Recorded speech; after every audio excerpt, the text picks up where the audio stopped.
to the Safety Doc Podcast with author, radio host, and nationally recognized safety expert, Dr. David Perrodin. Join us each week as we discuss the best and most bizarre practices in safety preparation and crisis response. Follow Dr. Perrodin on Twitter at SafetyPhD. And remember, the truth will keep you safe. Hey everyone, it's Dr. David Perrodin from down here in the famous North Star Recording Studio, which matches our famous guest, famous Lee Jarvis is joining us on the show tonight. He's returning. Lee was on the show 13 months ago, so talking about box theory. But today we're going to be talking about a bank account like voting system. And, you know, this might be a way to go, right? And it's fascinating. Lee has a lot of knowledge in the area of intellectual property and how those type of IT related systems function. And I think he's really onto something with this. So I am thrilled to have Lee Jarvis back on the show. So all right, Lee, let me man the controls here. Look at this. And by the way, Lee, congratulations for running there for school superintendent of Wayne County. So it's good. They're getting a good person. So I'm going to share a quick fact for a little bit of knowledge with people here. Wayne County is a county located in South Central Tennessee along the Alabama border. No, that's not me. As well, I didn't say it was where you're running for this position. I saw the sign. I took a picture of it right there. And then other people have been sending it to me like just nonstop. Like they're all over the place. As of the 2010 census, the population was 17,021. Its county seat is Waynesboro. The county is named after General Mad Anthony Wayne, a prominent military leader in the American Revolutionary War. So a little bit there about Wayne County, Tennessee. Have you ever been to Wayne County? No. Holy smokes. You got to get there. That's the place. So how are you this fine evening from Tennessee? Not too bad. It's been dreary, drizzling, and raining all day. Wow. Hey, so Lee, we had a sleet storm this morning. And I was downtown, and when I came back, there's an underpass, a rail underpass. I have to go under to get to my house. Right, it's not right there, but I have to like go on this path, and the whole thing was blocked off because cars just slid down and hit each other. Now, granted, that's like a 20-mile-an-hour zone, so, but yeah, the whole thing was just blocked off and. It was kind of a dicey ride. And then by like noon, everything melted away, but do not like ice and snow. So, yeah, just crazy stuff. But hey, we have Jay I think here. I'd be used to it up there. Welcome. You tolerate it. I don't know if you get used to it. I've lived here my whole life. I don't like winter. And so, it's just not my thing. So, But yeah, so what else is happening for you? Oh, not much. All right. So, all right. You ever catch those kids that knock down your mailbox? Never saw the car. What? Lee. So if you've seen it, it's a blue sedan. We think it's a Cutlass from the 86. Give Lee. It wouldn't have much of a front anymore, considering the pole it ran over was concreted in like 2.5 feet. Wow. Yeah. Now that you right here, we got Vanessa and Jim. If you guys see it, please get a hold of the authorities because we can't have that happening. So maybe it's just me, but it seems like elections have been kind of wonky. And I go back to actually the Gore Bush election. What was it? 2000 with the hanging chads. Hanging chads, yes. Yeah, all of that stuff going on, and And so, we get through another kind of tumultuous midterm, and what I would say, just like, is if you ask people, do you do you trust the integrity of elections? I just don't think most people would say, yeah, yes to that. Maybe I'm a cynic on that. I don't know.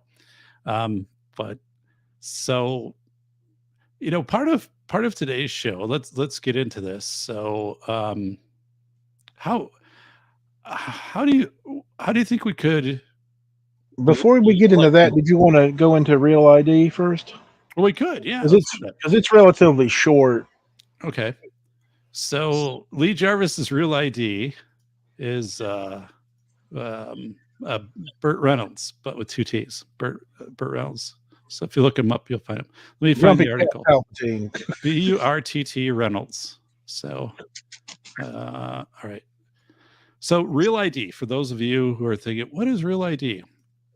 So if you had your driver's license renewed in the last few years, you're going to find a star up in the corners. I have one on my driver's license. And let me do a share screen right here. So share screen. Let's do this one. All right. So this article came out this morning from Yahoo News. Department of Homeland Security delays. You don't have the. Oh, there it goes. ID. What? Look at Lee. Lee's already he's feisty tonight, guys. Lee is feisty here in the house. I forgot there's a time lag. I'm looking at the wrong screen. Jim and Sast, get ready, because Lee is in a throwdown tonight. He's ready to go. He is all of this Real ID. He's like, let's go. Real ID and Rookie Feds. Also here with Nisi Nash Betts. Those are two things on Hulu. So anyway, Jay's also here. See, so this is amazing stuff right here. So apparently, yeah, this guy is this is kind of a weird setup here, but so the Department of Homeland Security has delayed the deadline for air travelers to have a real ID. So I don't remember if I had to bring in a birth certificate or what it was, but it's this higher level of ID, this verification of who you are, and the thought through this is that eventually this type of ID, it would be issued along with your driver's license, or like if you don't have a driver's license, hopefully it would replace your driver's license, right? And then with the barcode or whatever, and then it could have this universal kind of application. So maybe it's your voting card. It doesn't say that, it's not designed for that, but like you could see where this could go if you could verify nationally the Real ID. If somebody had it, it would be similar in sense to a credit card. It would log into this national thing about, okay, here's your information, right, if you're trying to fly. So anyway, it's been delayed, and they just said we got behind during the pandemic. So I don't know, but I look at this and I'm like, okay, so this seems like it's moving in the direction of giving everybody, right, an ID that goes into a government database and then has other applications beyond flying, like driver's license, obviously, but could it be your voting ID? And so I guess I'm going in here and I'm reading and I'm kind of like, okay, again, this is about voting, this is about traveling, but it's I think there's more to this. I think there's more that's planned for this. So what is your thought here on this Real ID? Not letting the tinfoil in, because that's a complete utter rabbit hole in and of itself. To me, it looks like they're finally started to unify all of your blasted government ID. Hopefully, in the long run, you have one ID for everything. Passport, military, everything. Yeah, we'll keep going on that. Like how, so if you have an ID, is it just a number? Does it have some biometric that's in it, embedded in it? Or, well, it's like all your other. It's a bit like all of your other IDs. All the things you have to go through to get those IDs, well, they'll be rolled into kind of one process to where you have to just do all of them once, and you'll have this just one universal ID. Okay. Any of the downsides are really, well, government already knows where you are and keeps track of you, normally through your regular IDs. So a universal unified ID isn't really much of an issue. So what I'm thinking on this too, Lee, is like, so if somebody picked up your credit card, right, off of the ground, I mean, they could place an order because they would have the numbers, they have the security code on the back, and for a lot of things like that would be sufficient until it got flagged, right? Or you said, hey, this is a undue charge. So this real ID, like, what's your interpretation? What do you think would be things that would be put in place to make sure that, for example, like flying, right, that somebody couldn't Well, there's, use what, this, or if it wasn't them, like you wouldn't have these false IDs issued. Like, well, how do they do passports now? I'm not allowed to leave the country. I can go to Tennessee and that's it. And they're like, and it's hard because then I have to fly directly there. I can't drive through any other states. But well, I That's don't. kind of, how do they vet, your passport? Well, it has a picture in it. That's kind of how simple visual. I think there's like three processes going on: simple visual, then some sort of way to scan it into the system. For, say, if you've got, military or governmental clearance, or um, a military ID, lower clearance, that would Right. have different, identification on the ID itself. So you could look at it at a glance, and then I. It's kind of one of those things where, are they going to make, looking at ID, are they going to make it kind of like, okay, you look at it and you just look at it, or are you going to have to scan it in every time? If you have to scan it in every time, they might not really put much information on the card, on, much visual indication or information on the card itself, because it's real easy to scan it in. So scan it in, and Okay. if you're good or not. Gotcha. We have a super chat, from our good friend Jay, and I'm I'm having a hard time bringing this on. Jay, I appreciate you, buddy, and um, it is for 4.99. So I'm going to ask the question, and I'm going to find a way to get this thing on screen here because Jay's extremely generous. So thank you, Jay. Here's the question. So Zippy, this is from Jay. Is this supposed to be a streamlined way to have all of your personal information in one place? Is that your impression of I Real think ID? This is from Jay. Thanks for the super chat, Jay. that's the end goal. I think in the short run, they're probably going to replace like passports and maybe a couple other things, but general ID, that's probably not going to be replaced for 10, 20 years, because we're dealing with government. And while Okay. it's an effort to get rid of duplication, it's still government. Yeah. So what Jay's asking here of streamlining a way to get personal ID is I would say, yeah. I mean, I think the real ID would be, so, right. It's already a driver's license, and it's already basically your uh, a pseudo passport in a way for air flight. But you could again, what we went through in 2020 and 2021 with some required things, that could all be linked into a real ID. I mean, I'm looking at this, and then I'm also thinking, at what point does the card itself kind of become like obsolete? Like, when does a card it's weird, right? Because I think you're going to have a real ID, and we're going to see technology in our lifetime where they'll come out and say, well, you can convert your real ID into you know, a retina scan. So if you don't have your real ID on you, Biometrics is kind you of agree to a biometric scan, a bit it will off. link back to your ID if you agree to that. And then at some point, they'll offer a chip. Now, I'm not saying this to be conspiracy. So, Lee, there was a study done back around 1980, it even could have been 1990. It was a school district in California, and I talk about this in my class. I don't know the district. I don't know the study at the top of my mind, but the parents were offered the opportunity to have a chip placed either in their child's skin, like a piece of rice sized chip, or that they would wear like this bracelet that would have a chip in it.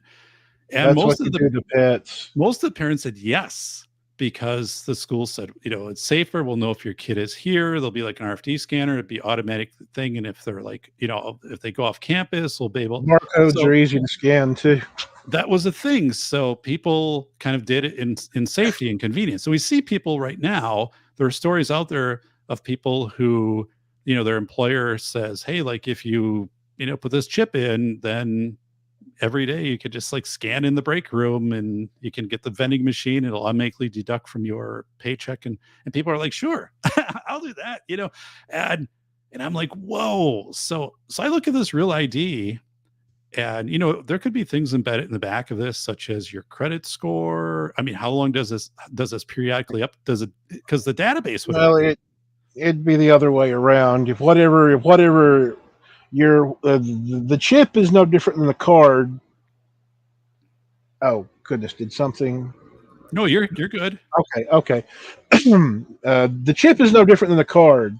So whatever it basically is your quote unquote ID, and then whatever account, whatever system has your account, well, that's where they keep all the spicy information.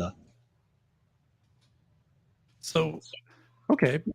Yeah. So, and if it's as someone said, it's an ID, not an address, but the system already has your address, especially for driver's license. They already know where you are. I mean, and also other parts of ID, they know where you are because you are in the system. So it's right. they already know. So the whole point of unifying it is to have one source of ID to deal with anything government related. Wow, that is. Now that said, I guess student and governmental faculty, academics that are tied to government would also kind of be lumped into that, because like what? I forget which ID site it is, but it's attached to government. But you can digitally put in all of your ID except your state ID. For some strange reason, they so why would you want to do? It's voluntary. Why would you want to do that? I don't just to get quicker access to Social Security. If it eats your password, you have to wait 3 freaking weeks for them to send you a reset password.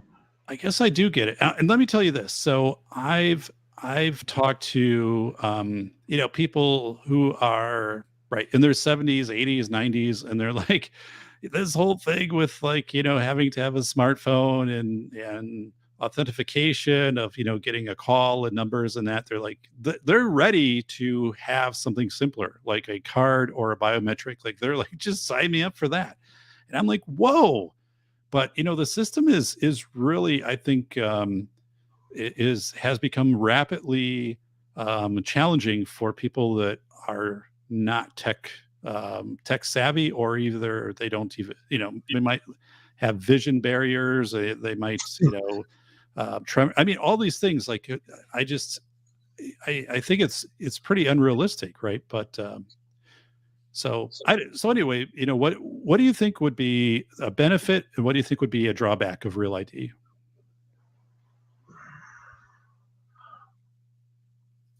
I suppose that it's like anything else, government. If there's an error, you kind of have to go through hell and high water to have it corrected. But if you've got more than one ID, then you're in multiple separate governmental systems. So that's multiplying your trips to hell.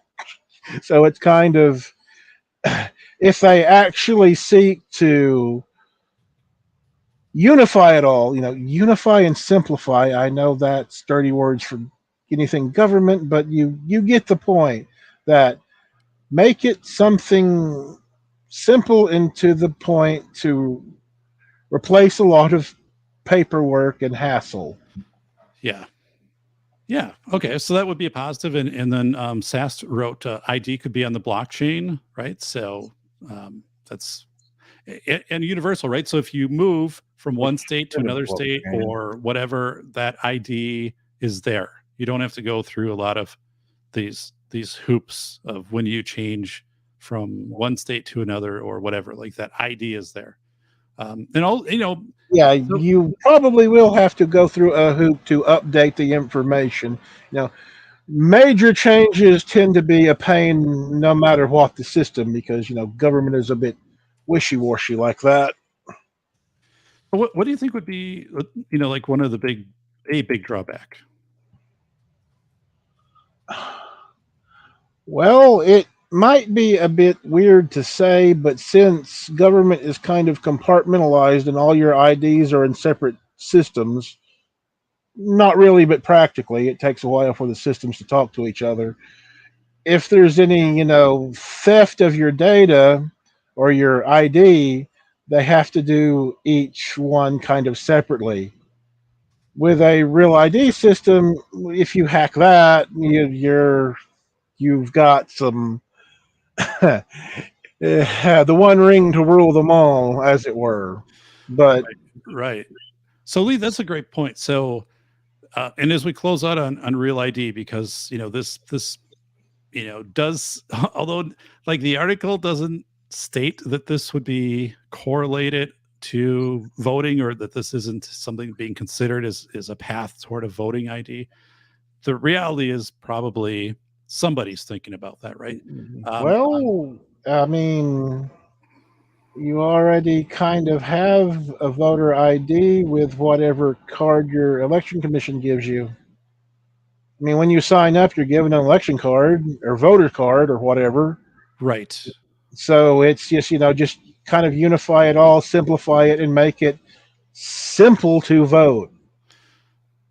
So, and I think you brought up the point that everybody's thinking about, right? Is if the data is hacked, and data is hacked left and right. I wrote about that in School of Airs.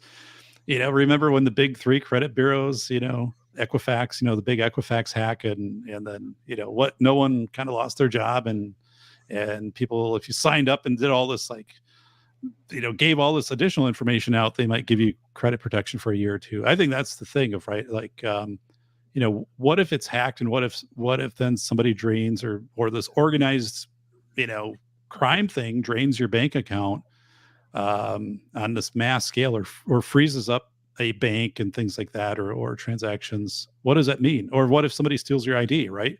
Like ID, this is Vanessa's putting this point out there. I've never had my theft or had my ID stolen, but I knew somebody that did, and they were like, it was horrible to get that worked out, right? So that would be a thing. And then who are we trusting to even this Real ID stuff? Like, who are we trusting to maintain this database? So I worked for a state. I worked for the state of Wisconsin back 3 years ago, and I got notification that my data was released in a breach. So, and then basically good luck. Kind of watch what's going on, and we wish you well. And then I thought about moving to Tennessee, but then I was like, I don't know. I don't know if it's any better. I know it's probably better there, but so don't come to Tennessee. They'll put you out to pasture. It's Coop. Hopefully you got something in the mail. You're going to have more coming in the mail. By the way, Coop, it's going to be a little heavier though, but just not saying anything more than that. But yeah, okay. So this Real ID, and I think this is something for people to keep an eye on, because I personally don't think it's a big bridge from Real ID to biometric ID. And I say that not to scare people, but I say that because I think the majority, more than 50% of people under age 30 would prefer that. And I'm just saying, I believe that's the case, that people would say, yeah, I don't have to carry a wallet. I don't have to do whatever. I can get in and stuff like that. A store, sure. Like, I just believe that. And I also Well, kind of see it in the school stuff where people with school safety, not necessarily vendors and stuff, but this whole mindset of saying, well, if we knew where every kid was at every moment, right? So if there's a lockdown, we could identify it. And it's not a hard sell to people. Again, I just think more than 50% would go for it. I could be wrong, Lee. well, biometrics is kind of tricky because it doesn't take much to screw up your fingerprints, and eye scans are a bit involved, so the technology doesn't make it quick and simple. And there's face identification, but even that's flawed. Now it's like gait, how you walk, and so all these things kind of come in. But It's just kind of but you it's could, multifaceted and complicated, and not as right. simple as swiping a card. Yeah. So, and could you deep fake it? Could you become somebody's ID? So it's a good question. So let's move on to so this is good. So this sets the stage. You sent me an email and you said, the voting system, the way that we have voted now, I've heard, people saying, let's go back to a paper ballot. Everybody's showing up on one day. We should have a voting holiday, which I'm not against that. I actually think that makes sense to to have a national election, or maybe a midterm should be a holiday. I mean, why not? But this whole, you mentioned something where it could be like an ATM like voting process. And that really intrigued me. And we talked more about it already, kind of wrote the description out for the show. But tell me about if Well, what, that 6,000 process were to come forward, what would that look like? the 6,000 character blog post. Let's see. Well, let's start out with why paper ballot. Does Right. that sound all right? Well, it is, but we have to do a disclaimer. So the disclaimer is Lee owns 85,000 shares of International Paper, worth at Showtime. I got the number right here. It's worth an estimated $26 million. So I just had to say that so we don't get sued. But yeah, go on. I know you probably own more than that, but that does enough to keep us out of. I own maybe Lent. Bars. That aside, but why paper? Well, Why paper? Paper used to be, the way to do it. You went in, you voted, and then they counted it in a kind of haphazard and anonymous setup. When they moved over, I'm assuming to many degrees that when they moved over to the electronic voting, you have the system tracks the electronic votes, but it also counts the paper votes. Yeah, we'll keep going on that. Yeah. Well, they are. I mean, the election commissions and whatnot. The locations count the paper ballots. So then, you eventually reach parity with the electronic votes. So you kind of have a double layer system that's very strange when inconsistencies pop up. So with with paper ballot, when people say right now we should return to a paper ballot, everybody should have a ballot in person and vote, and I'm like, yeah, I get that, and I'm not against that. Like, I do think that is a more higher integrity system, but we're not going to go there. The technology has just moved too far in the politics, and that Overton window to kind of do that. No one's going to do that. But as you shared with me, we can go forward and kind of mix in the technology with this ATM like voting approach. Maybe take some things from the banking industry. And I'm not saying like great things about banking, but I'm just saying, tell us about this approach of an ATM like voting process. Okay, so from my notes here, let's see, the points you asked were, what might it be like if voters had a voting ID card similar to a traditional credit card? So we'll start with that, I guess. Yeah. Okay. If you already signed up like you normally do to vote, you basically walk in, you can swipe your voter ID or voter card or any of your other, governmental ID. Optionally, sign in like sign into a manifest or like you normally do when you go in, you sign your ballot, and then they put the ballot in the machine and you vote. That's how they normally do it, but signing into a manifest may or may not be a way to double check things. I don't know. I'm not.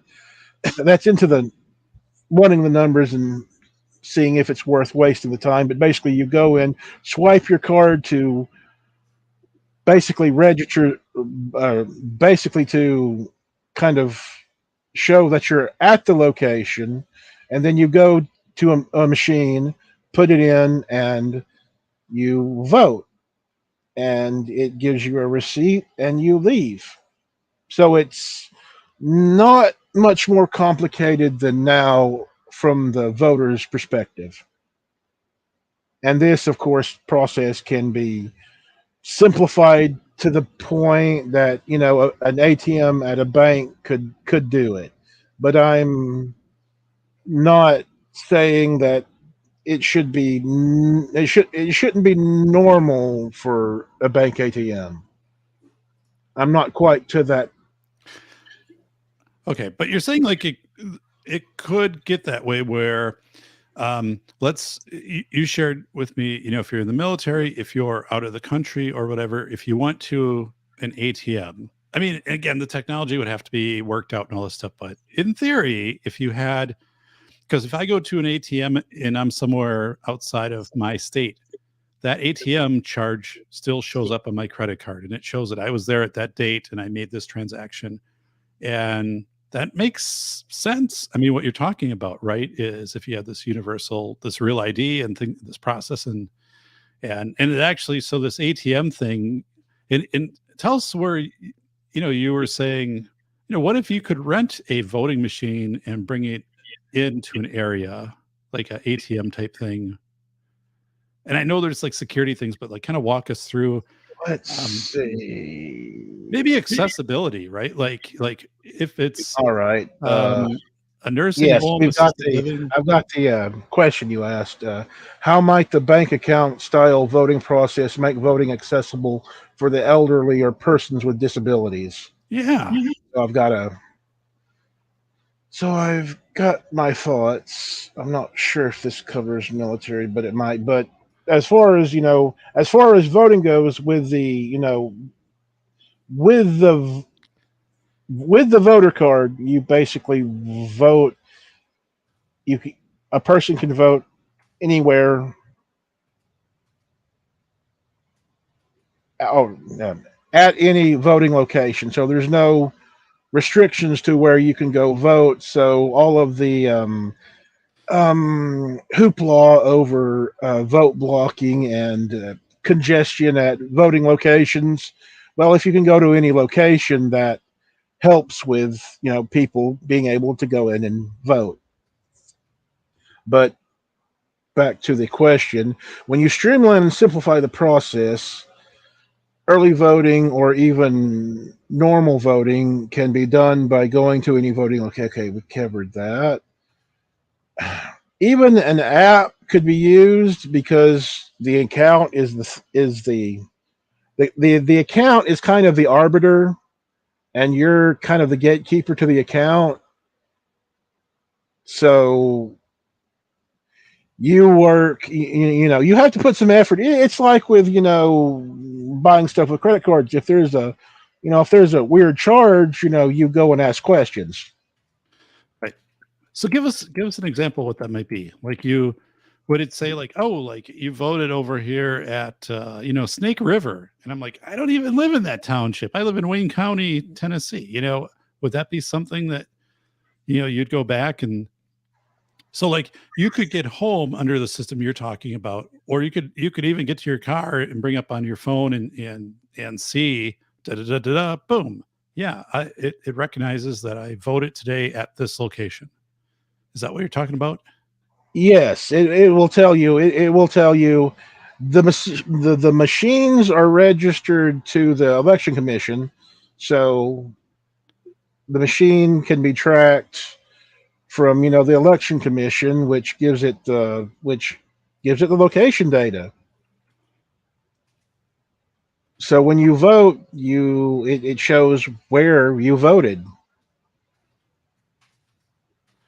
Okay.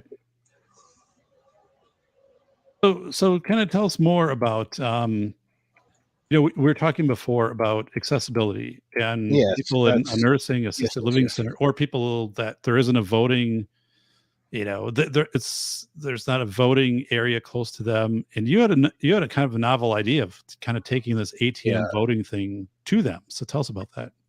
Okay, so just to cover the app voting could work if it's few in number, like for the elderly and the disabled. It could be an option, but that's kind of could have.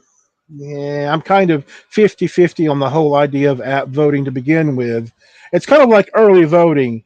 It may have some issues, but when it comes to let's go with what I wrote. For special needs and cases, if you are registered locally and sign up federally, you should be able to do it for the website. Okay, that's the app voting.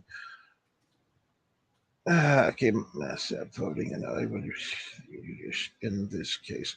Yeah, okay, and And that's as we get to that, Jim is saying here that the chip is way too close to the book of Revelations to me, even if the worst Christian ever, even if I'm the worst Christian ever, I'm not willing to get a chip in my hand or forehead. Yeah, I'm with, Jim, and it's strange how fast this is happening, and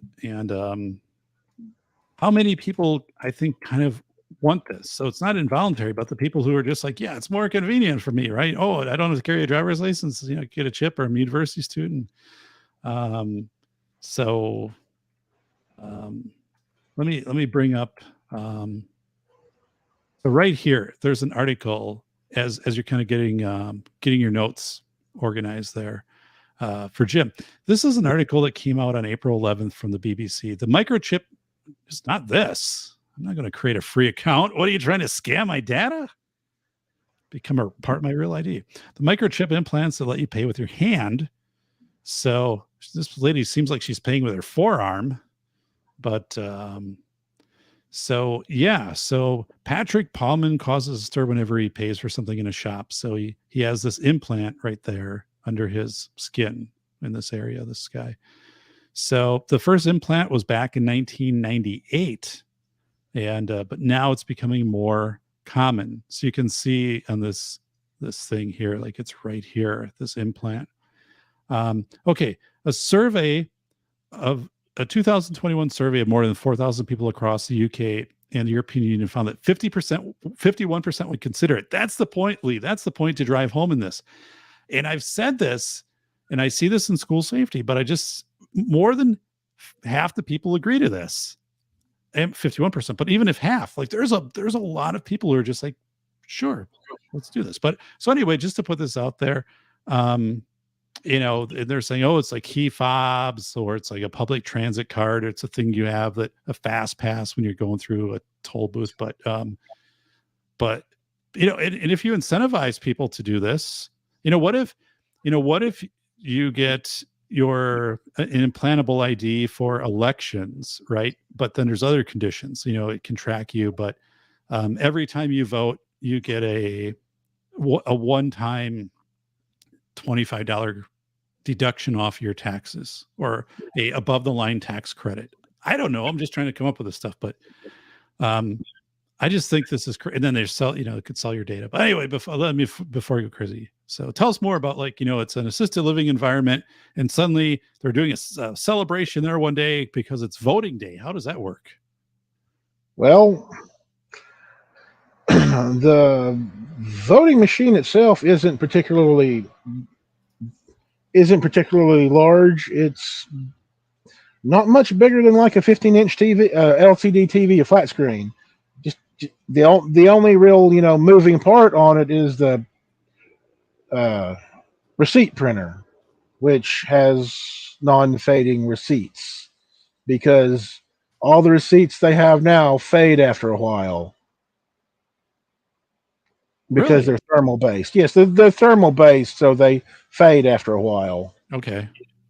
So it's important to have them not fade. You want to talk about fading, by the way? This is the baseball that I threw out at the opening pitch at a game, and it was signed there at the stadium, and it's faded already. So it's 3 years ago. So, non-fading. Okay. So again, it's right. So we're at this assisted living environment. Tell us what's happening. Describe what's happening. How these people are Okay, participating in this so vote. okay, so the election commission would have, a group or team that's able to set up the voting machine. I would think ideally you basically have one or two staff that are able to set up a machine or two, and then security guard or some sort of bouncer security. I think that would be kind of Is that ideal. to right? Is that to make sure people don't get coerced? Like they're like, go up here and vote for this person. Is that to make sure there's integrity in that step? Well, they both are, but you know how heated people can be. So I think that outside of the official election location, that there needs to be some sort of security, not necessarily armed security, but just security to make sure that people don't break out in fisticuffs. Okay.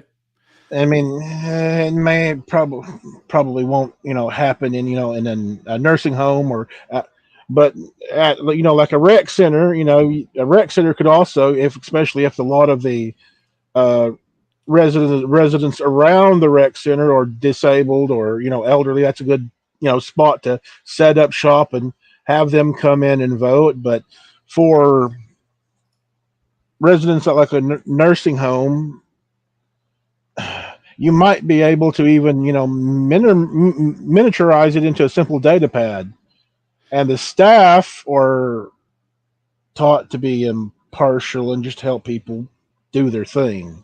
And of course body cams will be involved. Yeah. Yeah. Wow. Wow. So, okay.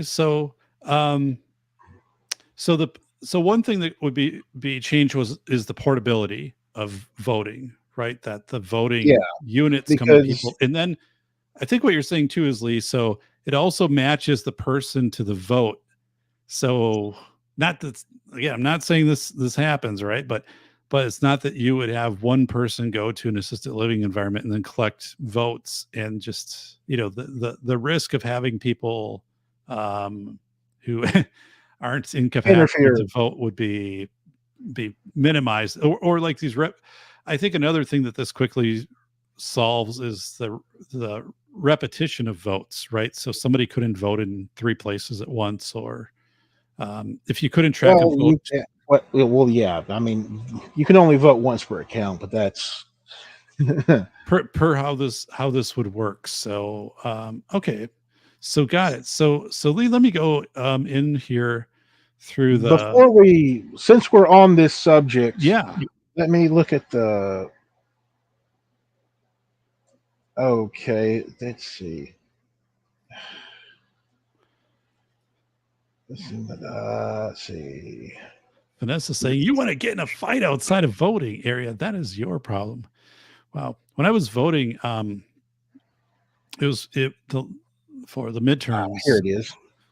There was a lady in front of me who was 92 years old, and she was going out for a hike after the vote.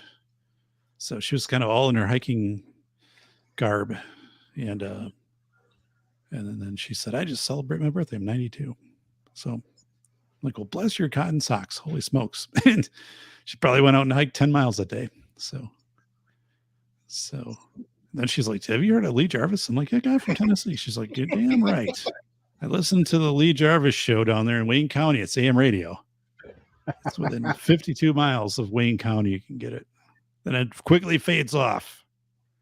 But then, you can just go in and listen to it on download. But Corey's saying just about everybody has a cell phone. So, yeah, I think this is moving faster than any of us really know. I think, with Real ID, I think Real ID and then going on to phone-based ID and then biometric-based ID. And I'm not trying to go down a conspiracy road. I'm just saying a realism road. Again, going back to this article, I think this is really important to point this out. Let me make this larger so it's clearly visible. In a 2021 survey, I have to click on this just a second. More than 4,000 people across Great Britain and the European Union found that 51% of people would consider an implant for basically their ID and to payments and all of that stuff. 51%. So let's look at the study. And wow, look at, so here's like by Hyperion, a study already. A post-payment world would create more equity. I don't know. We'll see by 2030. But I kind of think this is more likely to happen than not. So, and then I don't think trying to connect voting to this would be really that hard. 83% of consumers surveyed felt the decline of cash will exclude those most at risk in society.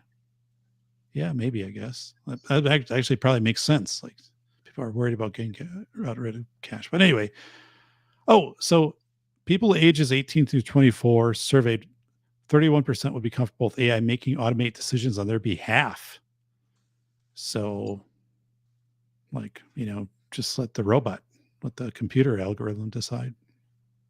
So, Lee, what do you think?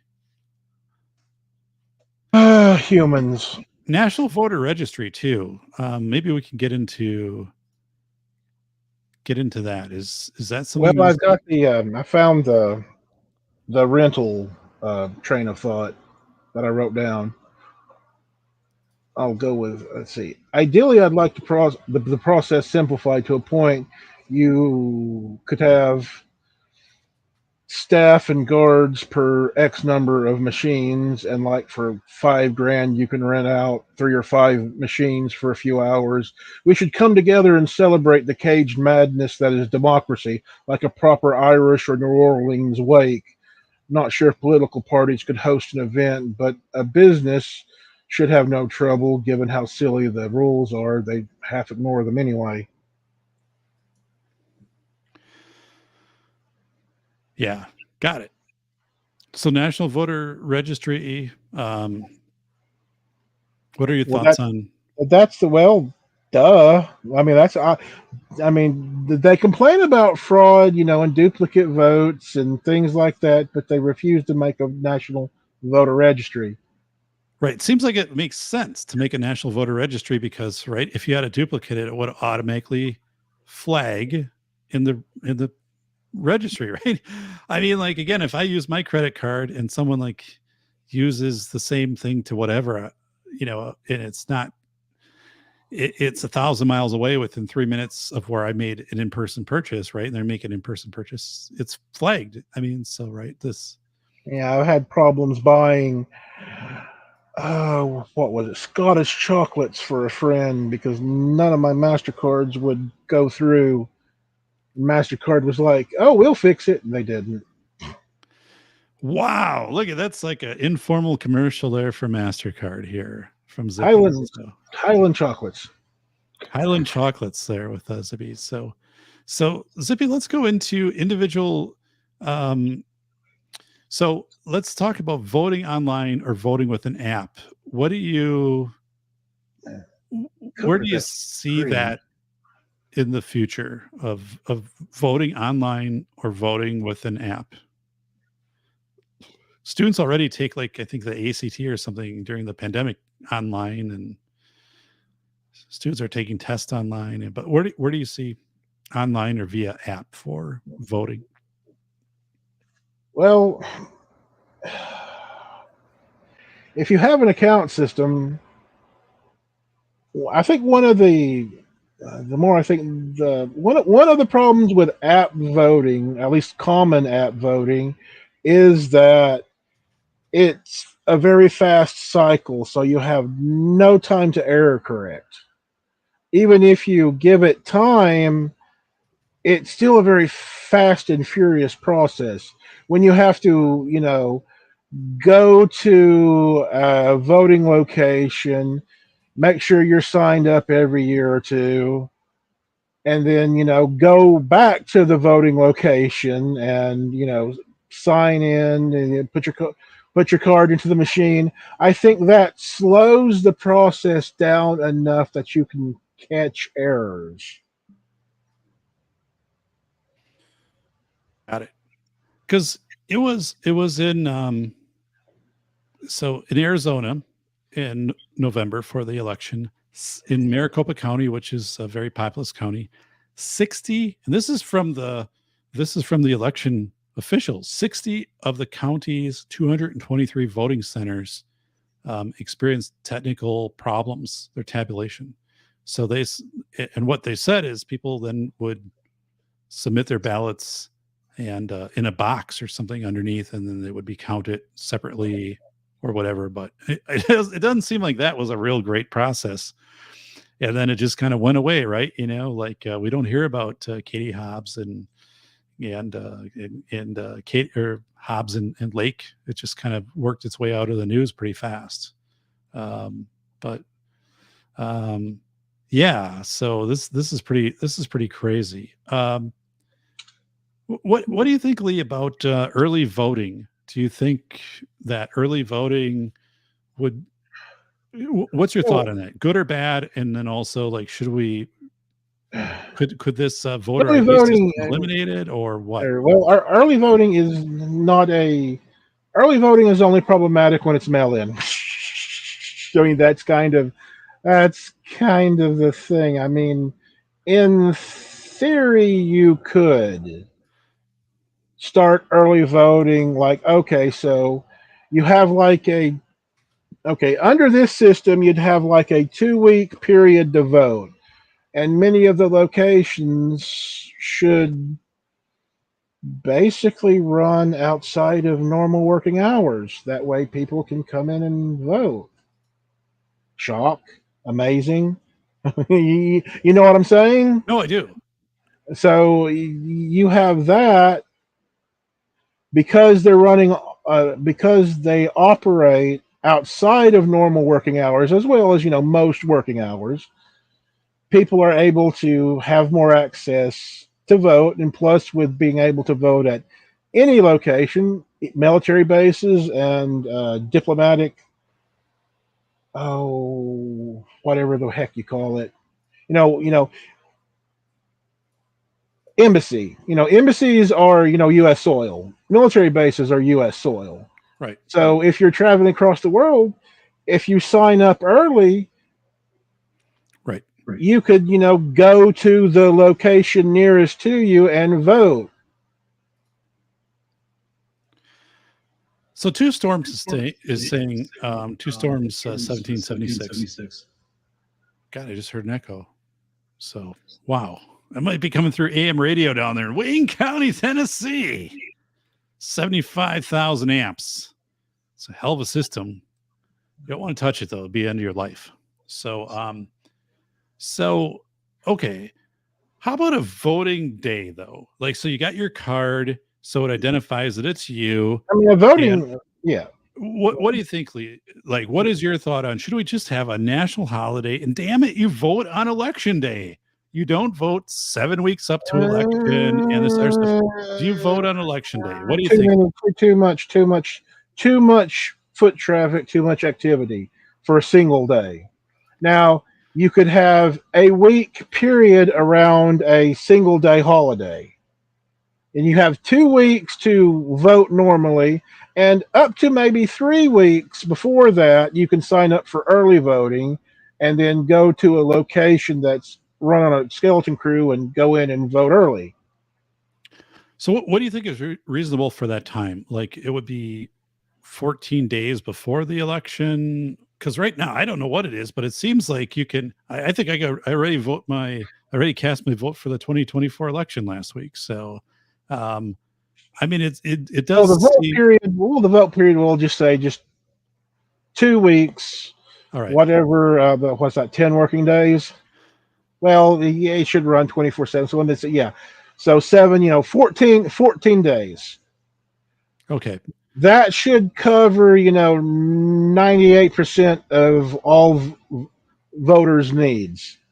Having a holiday somewhere in that would be ideal. People could run over to the thing, and because most of the election commissions are volunteers, but you could also gee, I don't know, pay people to do it off hours or during a normal holiday. You want to get asses to vote, so you need to have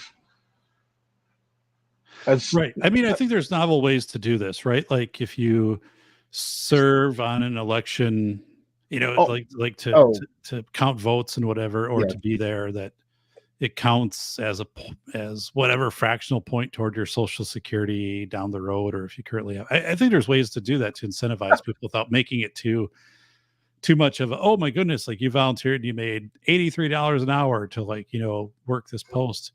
But I'm with you, Lee. I don't know what the current window is for mail-in ballots, or this whatever, when the voting window starts. But I think it's way too big. I think it needs to be much shorter. And as Coop here from C&T Design states, I'm in Alabama, Coop, and all we have is same day voting and voter ID, and it works just fine. So Now, what's the voter turnout, I wonder? I don't know. Coop said he voted 9 times, and all time 9 times it counted. So he got what's the turnout? If the turnout's like 60-70%, it's up. So, but what do you think here? I mean, what's reasonable? And if this ID stuff kind of gets worked out, where like if someone is trying to vote and the system immediately says, "Hey, like you already voted in," yes, that's what over. So that's already taken care of. Like the way it should work is, yes, the way it should work is you basically have a week or two period for normal voting. That's normal voting. Early voting can start maybe a month ahead, and probably be limited to special needs or the older, because with a 2 week period, I think most normal active people can vote under their own power. Right. And people know when an election is. It's not like, oh my God, there's an election next week. I mean, we've got that down. So it shouldn't strike anybody as a. Yes. Right. Lee, like Florida had a hurricane hit, and they still ran an election and counted the ballots, and another hurricane came and smacked them up. So, and they still got everything counted, right? So, yeah. But anyway, then after the normal counting, after the normal election, week, 2 weeks, whatever, you have a 2 or 3 week cool down period where people are notified if there are errors. So votes can be corrected up to like 3 weeks after the normal voting cycle. So you have a very, very okay. Tell me more about that. Limited window for early voting, a wider window for normal voting, and then a almost as wide or 50% longer window for error correction. Okay. So that's kind of a new concept, because people are going to want to know that night who won, and maybe some of that stuff can be out there. But I guess, I'm trying to. The reason I'm giving this a larger time frame is because I'm trying to plot out.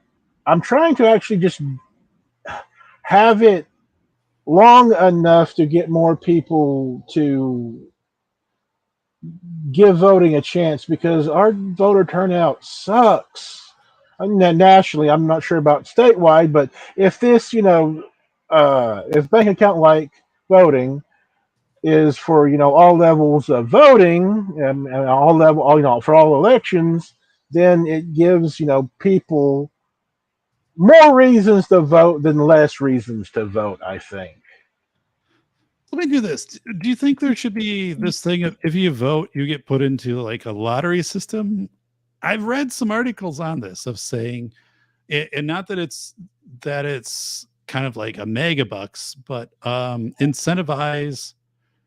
I know this. I want to say as you shouldn't need to you shouldn't need to do this to get people to vote. Like I'm going to say that straight up, but at the same time, high schools where students have high truancy, there are high schools that say, hey, like if you miss fewer than, or if you miss only like 2 days a semester, you're going to get put into a raffle for a truck. And then attendance greatly increased, right? And so the truck is like a used truck is like 25,000 at the time. And they're like, well, we had to spend that much on truancy court and all that anyway. Like we're spending a lot more. We got students here. Do you think there should be something where there's this incentive, this kind of like lottery thing, or also like if you vote, you get some kind of credit or Now, bonus on your like a tax? I'm just trying to think outside the box. I know people that's please kind like of say, in God, some Doc, ways, that's an awful idea. Never run for office. Don't worry, because I got beat 3-1. Got the hell beat out of me when I ran for election here. Never say you're going to like turn the airport into condominiums. So yes, that's. I I ask you because actually like the idea of more bribes and less punishment in general. If people live health, if people live healthier than average, bribe them. Give them a little extra. More bribes, less fines. You could say, but as for voting, no. With this system, you have block parties that can rent the voting machines. okay. So I think that, like I said, have a celebratory wake when we vote. Yeah, like a big party. Mike McClune can be there, Coop, Jim. It's like You know, celebrate good times. Come celebrate. on. Right? Okay. Yeah. Keep going there, buddy. The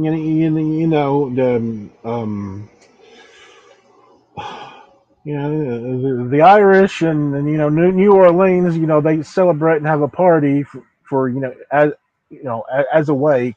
It's not completely somber. And how we are with elections. We need to find ways to create community, and I think that this is kind of a way to do that, especially if you focus on the voting location and the voting machine, because it gets people outside. And someone said that we shouldn't have this system to and we shouldn't need to do anything to make people to vote. I think that's half of our problems. We are we let people give up.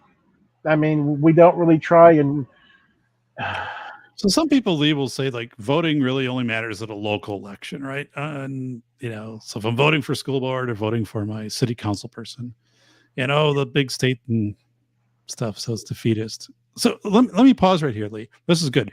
I brought up this article. This is from a school district in California, but there are many of these out there. So I talked about this in one of the classes I teach. So this is a district, Tustin Unified School District. They offer a chance to win a Toyota for perfect attendance. I don't know if I would hold it to perfect attendance, because what if you get sick? But anyway, they have this thing. Oh, they have, I guess, excused tardiness, like up to 6 days or whatever. But so you can win a Toyota. So I'm telling you, like, this is not uncommon. And honestly, I was really kind of like taken aback by this when this stuff came out, and it said it was donated, but other districts buy these things outright. And the reality, though, is student attendance increases sharply with these type of incentive programs, and it's actually much cheaper than what they spend on truancy court. And would you take it? It actually is a very feasible thing, although it goes against like what we think. And for me, like, I would never be like, oh God, we got to do this thing to get people to participate. But what if it was something like this for voting? For voting, no. For Ford or GM came out and said, hey, like, there's a chance in Tennessee, we're going to give out 50 brand new GMC silver Durangos. Well, as I stated earlier, with the block party idea, a business could host it and they could do whatever I don't think it's a bad idea, to give the peasants, a little bit more, at least something out of their, votes, because the whole system is, lopsided to begin with. And as things are, it's kind of, we're screwed either way, but at least we can have more fun with it if we upgrade it. Well, tell us, like you said, we're screwed either way, but are we? Well, let's see. We had a blunderbuss of a CEO be president, and then we had, I think, is your mic muted? No. Okay. A blunderbuss of a CEO, and then we had, a dementia patient as president. So who knows? Say what you will, the system is kind of askew. And I suppose that's going to be true for any system humans make. But I think at the end of the day, if we get more people active, it will kind of balance out. So and I think you had this point a few times that you shared with me, and I think there's something to this, like the community aspect of voting. Oh, can I? It's very important that you cannot tell someone who to vote for. You cannot annoy or harass over, who you vote for. Who you vote for should be like medical information. Your voting information, your voting information and who you vote for, that's kind of medical private information. That should be, sacred ground, something that they can't deal with. But they can say that, vote for us, and we'll give you stuff, so vote for us. Right. That should be fine, because it lets people decide on their own. And people being duplicitous, they'll vote for whoever the hell they want, regardless. So, and I think what I'm thinking of is, like, if you vote, it does, right? It wouldn't relate to who you vote for, but if you vote, there's some incentive campaign for. But the thing is, like, Lee, so I'm just saying that I'm not really advocating for it, because during the pandemic, the state of New Mexico, which I wrote about in my book, The Velocity of Information, which is right here, the state of New Mexico was giving out a whole bunch of, lottery prizes if you participated in that, free, fishing licenses and things like that. And people were like, I've had enough, I'm good, but I think this whole thing of like voting, having some community aspect to it, there's traction there. I don't know what that looks like. By the way, like, someone sent me another sign here they just took. They had to light this one up with an LED flashlight because it's nighttime. This is on I-46 in Southern Tennessee, famously Jarvis for Wayne County Superintendent of School. This seems to be the prominent sign, although people have sent me several versions of this. It's also on dynamic signs, and it kind of shows up with a flicker, so I can't show it. But Famous Lee Jarvis for Wink. It's actually a good color scheme, Lee. I like that you went with that because a lot of people kind of overdo red for elections. So People have 3 or green and 4 just too doubles in the environmental. But world, and Famous Lee Jarvis for Wayne County Superintendent. 17,000 people in 3 Wayne County. You times can't as go many wrong with if the you vote same for Lee name. Jarvis. Just so you know. Just so you know, everybody, you can't go wrong if you vote for Lee Jarvis.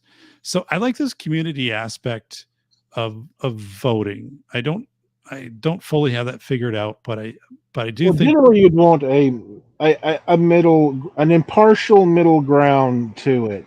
You can't exactly say, but it's a little tricky, but not.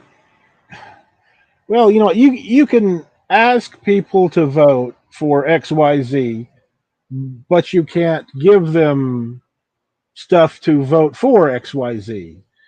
You just give them stuff, and then they will do whatever. That's the thought process I'm going with. so. Some kind of incentive for voting. Okay. It's an incentive for showing up. Okay. You don't have to vote. You just show up. You just show up. Okay. Got it. So, Lee, as I'm going back through our show notes, do you think the actual banking system itself would be brought into this? Do you think there could be such a thing as go to your local BMO Harris and vote there, or go to your local, landmark credit union and vote there? When it comes to bank ATMs, but even like going to like a even teller, right? even if you upgrade it, or use the tellers themselves, you have so much foot traffic. I don't think they would ever be able to deal with the foot traffic. Now, as an early voting type of thing, I think that would be better than an app. Well, yeah, I'm looking at. I would agree to you. Here's a statement from Vanessa. Horse Pucky, like Colonel Potter on MASH.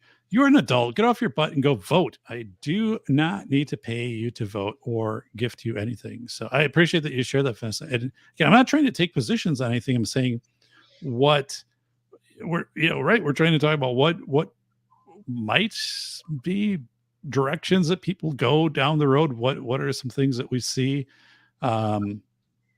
And yeah, I my personal thought, Vanessa, is very closely aligned to yours, if not kind of right on it. Like, Well, that's how you get a dementia patient as president. So yeah, so I mean, it's a tough one, Lee. Like this is where debate comes into. I mean, government shouldn't do a damn thing. Let the people, let the people do it. So Lee is saying you don't want the banks involved in any way. So yeah. I was throwing that out there. Well, it's less the banks and more just the ATM machine itself. Yeah. Because it can be connected to the system. It's So Lee, what if someone what if you're on a committee, right? And they're getting your input and they're saying, hey, like we have the ability to have people use their voter ID card, which is also like a driver's license and a real ID or whatever, at any ATM. And basically it would come up on the screen and they could just vote right on the ATM, click here, how much are you taking out? But it would be like structured so they would be voting right on the ATM. Would you be for or against that technology? It's kind of in the weeds because it's like one step better than app voting, but not as focused as traditional voting locations. Okay. Would there be so you're in a room as a focus group, right? And there's this government task force or whatever. They're saying, hey, like if you could use your voter ID and come up, 24/7 to an ATM or whatever, and it would pop up on the screen and you could vote that way, would you do it? Because I'm just saying, like, we know that half of the people would be chipped for identity. Like, and Well, as I kind of, but there are many, many like that say that. What would well, you say? a chip is no different than a card. Cards have an RFID, so they, in theory, could be tracked. So your phone's tracked all the damn time. So even if you turn it off, half the phones are still tracked. So, eh.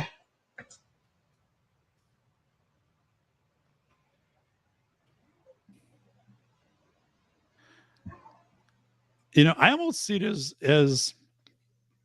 if things went that way. Like I see, by us we have like Quick Trips, which is a gas station, but then they also have like donuts and soup and hot dogs, stuff like that. Like, hey, like come inside and use our ATM to cast your ballot. Get a little foot traffic in there. But again, I'm not endorsing any of these models. I just think we're not far off from somebody proposing this. And if you propose it, I think there are a lot of people.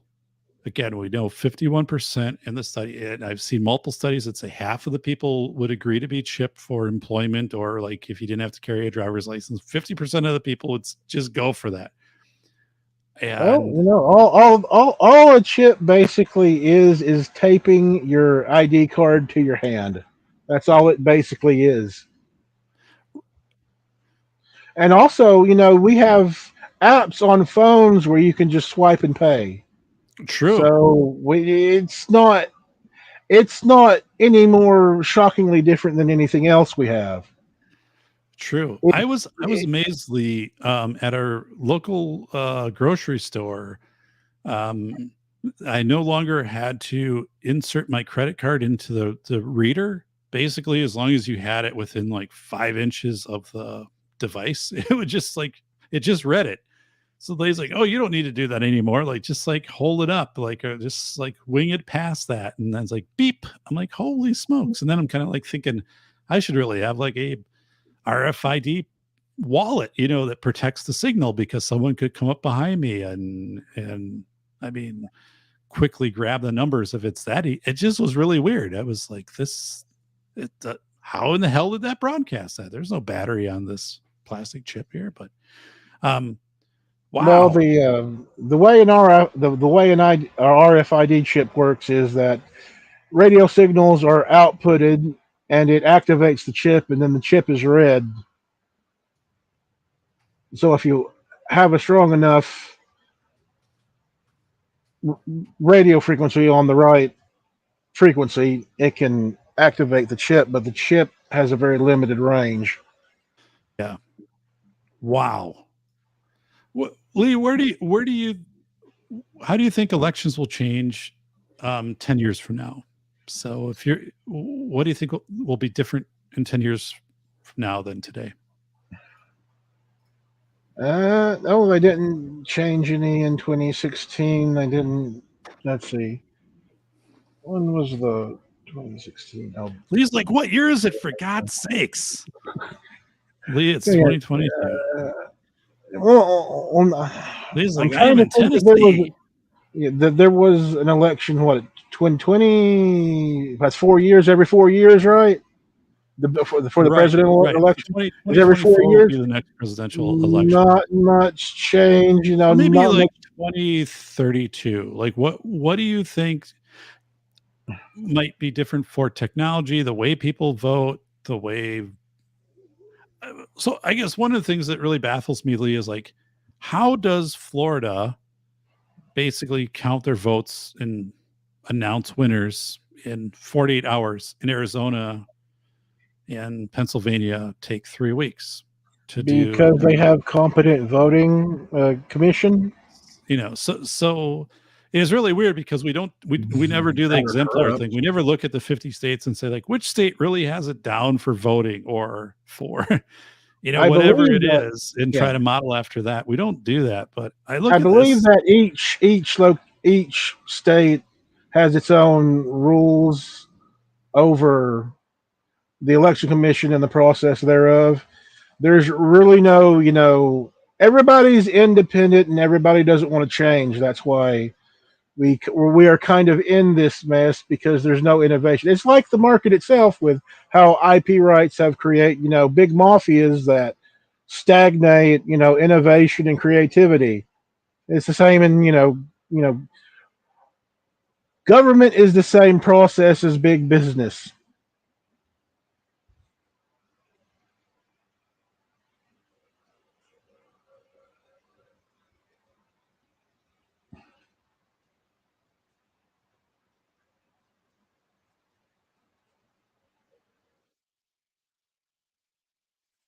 You still there?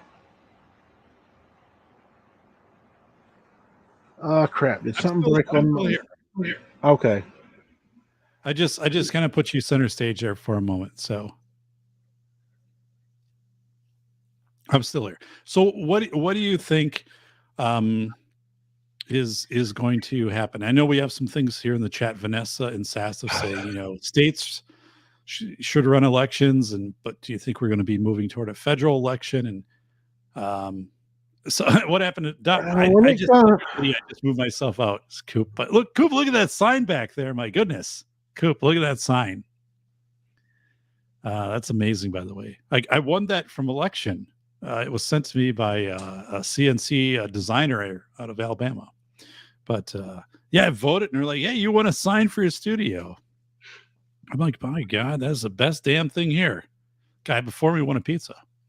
So, but I think, hey, sunflowers. I think, Lee, to me, like, there's a real risk of, if people don't have any faith in voting, even, maybe again, people say, well, you vote because it might impact your local election for school board or for city council, right? But if people completely, but yeah, like, I don't know, people, I guess we go back to the start of the show, and you said people should be able to track their ballot from the moment they cast it and always have a record of it, be able to log in and to see that they voted at this location on this date at this time, and that the vote yes was counted. And also, all of that voting data is in real time. So during an election, the people can watch the data, not necessarily, the information of the voter, the individual voter, but the overall information. Like kind of what we do now. But yeah, what we do now is all media, right? I mean, so it's like looking at. Yeah, well, this would be public. This would all be public information that's given out to anyone who can, access the, the Gov website, which should be anyone. All that, statistics and data, we should see that in real time. Yeah, I'd like that. I'd like where I could go in and see, like, the number of votes cast and maybe the areas that are by machine, by location. I do like by county, by state, by right. To me, there is appeal to that. I mean, and I'll tell you. So this probably is a really bad comparison, but back during the onset days of the pandemic, right? Chuck Mack, and I interviewed him. I wrote this chapter in my book. University of Pittsburgh Med said, he could log into his phone and he could see, like, the areas that had higher concentration of people who identified positive for the virus. This is really a bad comparison, but it might make some sense, though. It was kind of addictive. And I think we are so addictive to our phones and feedback that, I think there are a number of people who'd want to see, like, hey, like, here's the turnout in my community, or here's the turnout happening in the state. And in real time, because the news is always delayed, and the news always, I don't know. I as you said, though, I think there is something very appealing to knowing in the moment this tally, not like who's winning or losing, because, right, if your candidate you feel is really behind, you're not going to go vote for that person, but to just have this. Well, yeah, who they voted for is also public data. I like it. Yeah, who they voted for is also public data. You know, everything but the Who they individual voted you for, vote. really, Lee? Whoa. Okay, Yes, so tell me yes, that. yes. Because you want to see everything but the individual voter.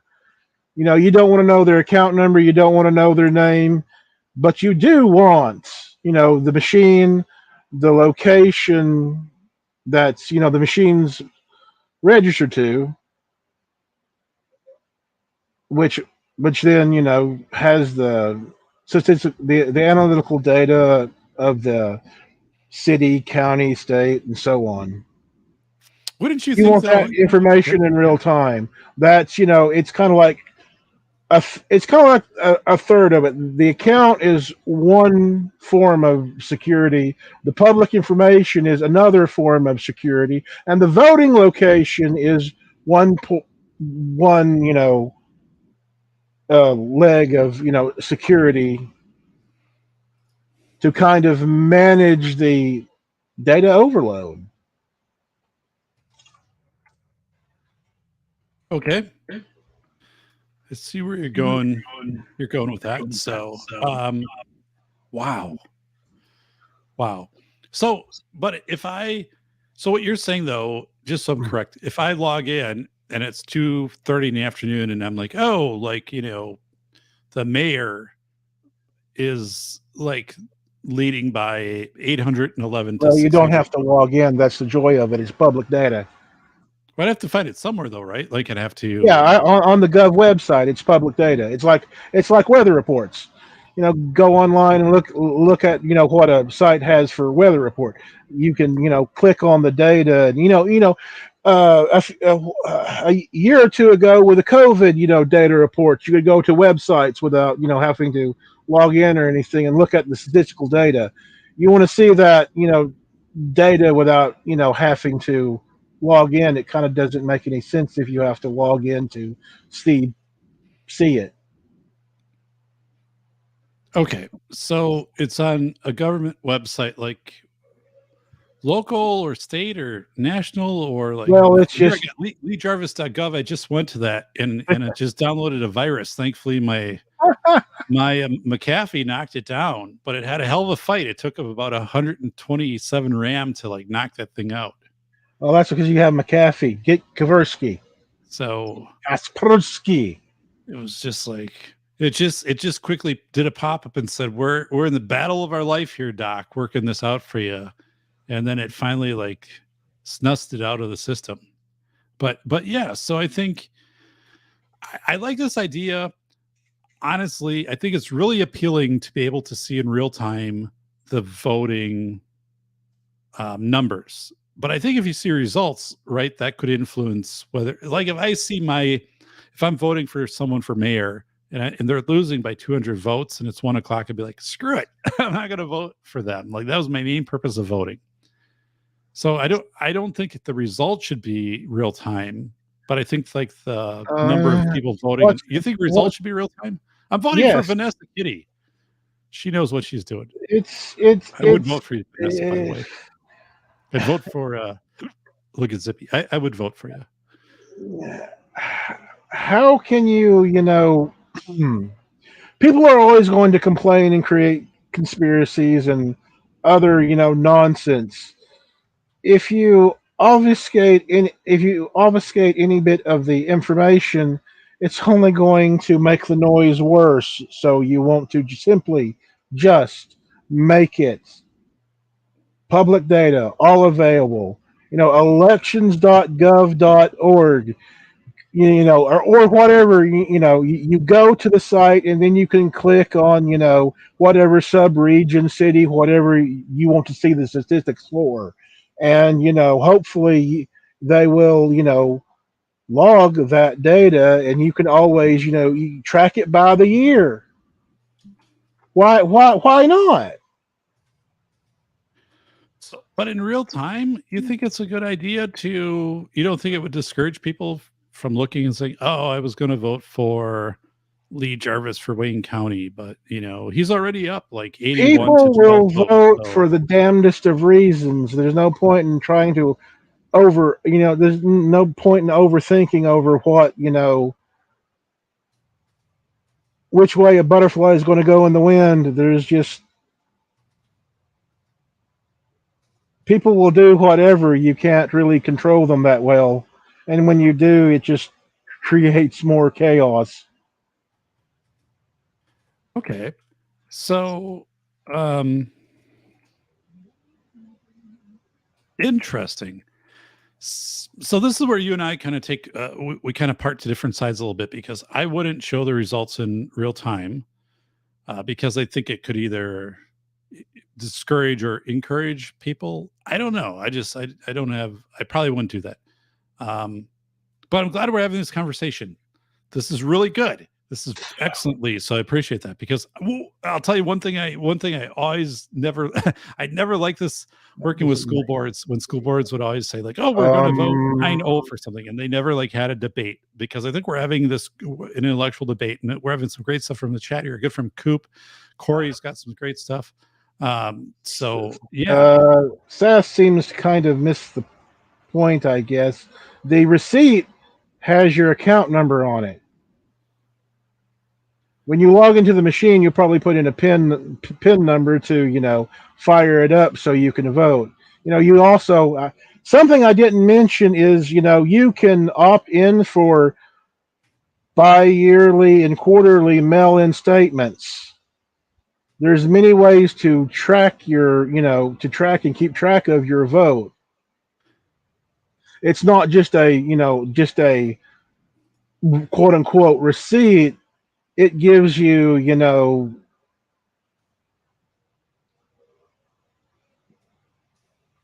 information. like what though? So what are Well, you? So if you it might can not be log well. in and say, I voted in 7 of the 8 previous elections, and I see that my vote counted. How does that mean something to me, and how might that mean something to someone else? Which we can't do now, right? I can't go into any website and see like, oh, I voted the last 3 No, years. that's not a thing. But just a slight logical fix to the receipt has a number on it that can quickly connect who you voted for to your account. It's not strictly your number. You don't necessarily want to, it's like then again, look at a credit card. The number's pasted on it for all to see. So maybe I'm just overthinking.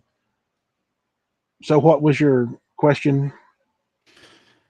I'm not sure, but I want to bring up the point that Sunflower's made, and she said, "Safety Doc, not showing the election results in real time can make too many Americans doubt the results. With the wake of those mega election deniers, don't want to forgive them." So Sunflowers is saying, why not show everything in real time? Show it as it's developing, as the information comes in, get it right back out to people. And so this is something, as you said, Lee, you can log into the Gov site or whatever, and then in real time, not log in, just go to it. And I think there is something that Sunflowers is saying here, which really makes a lot of sense, of saying, if you want to be transparent, why not show this? I like it, Sunflowers. So, and by the way, Jay is saying, I'm with Lee. I think people go in to vote with their minds made up. And yeah, so even if you drive past, so I'll tell you guys something here. Literally, when I drove home today, literally, and I don't even live in Tennessee. Literally, when I drove home today, passed 17 of these signs. 17. I don't even live in Tennessee. I can't vote for this, even if I had a universal ID. But I mean, I think the thought is like, people are like, we're going to get this out in all 50 states. And maybe if Doc mentions it, there'll be someone from Tennessee who's going to listen. They're going to vote for Lee Jarvis for Wayne County Superintendent of School. 17 of these. And Lee, that's a cost. It didn't say who was paid for, but that's at least $25,000 in advertising that I saw today. But I'm just saying, I saw that today. But so I think this is a really good point by Sunflowers of saying, why not post it in real time, right? Because then it's out there. Everybody can record it. They can see it. Why not as it tallies put it out there. And I kind of like that sunflower. I wasn't thinking I'm about that. going to maybe say something a bit, unpopular. Given what politics has become, and it's kind of so easy to fudge data and ballots, I'm not 100% that. I don't want to go and be eating tinfoil alive, but really, it's a mess. No matter how much you believe or disbelieve in, voting errors, it's a mess either way, and we need something a bit more modern. So I guess tell us what you're thinking, because I think that's the thing, right? Something happened. Something needs to happen. Wow, we have Solitude Surfer. All right. I guess that's an interesting fact, Lee, that he just shared with us, but I don't know if it's relevant to the conversation. So I don't know. I think that we really need a way to. Well, maybe you can walk to the election area a little faster than other people, I guess. But SAST is saying Ethereum blockchain verifies each transaction across at least 30 separate servers. I like the SAST. Blockchain is wishy-washy. So what do you think? SAST is saying you've got multiple it's servers. It's just a way to offload data, and it works for some things and doesn't work for others. What do you think? Where SAST is saying like it would be on multiple servers. Well, that's just how the data is. The integrity of the data is set, but it just has to deal with managing the program and not managing the program and distributing it. It's not much different than a normal website. It's like if a website was distributed across 30 separate servers.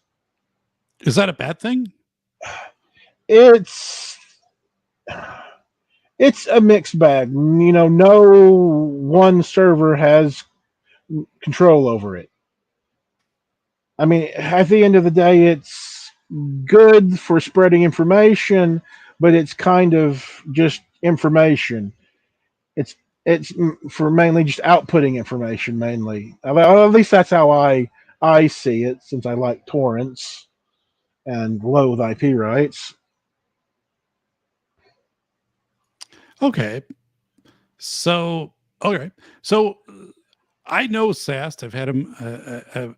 Have him as a friend here, so I know he's familiar, very versed in blockchain and in that area. So if things do go digital, I think having, as SAST mentioned, blockchain would need to be considered. By the way, this is Cannonball Run, and it's relevant because SAST was the last person in the United States to complete the Cannonball Run.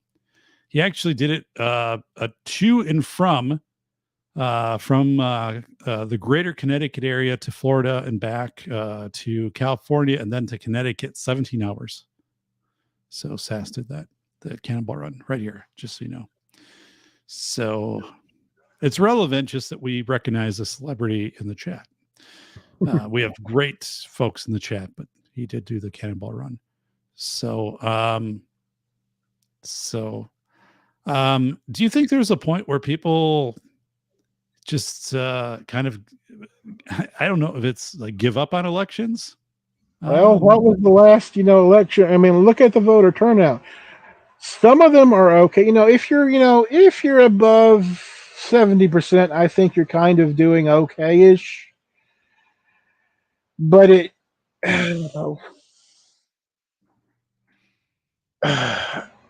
voting is people's input into how the system should be. It's neither good nor bad.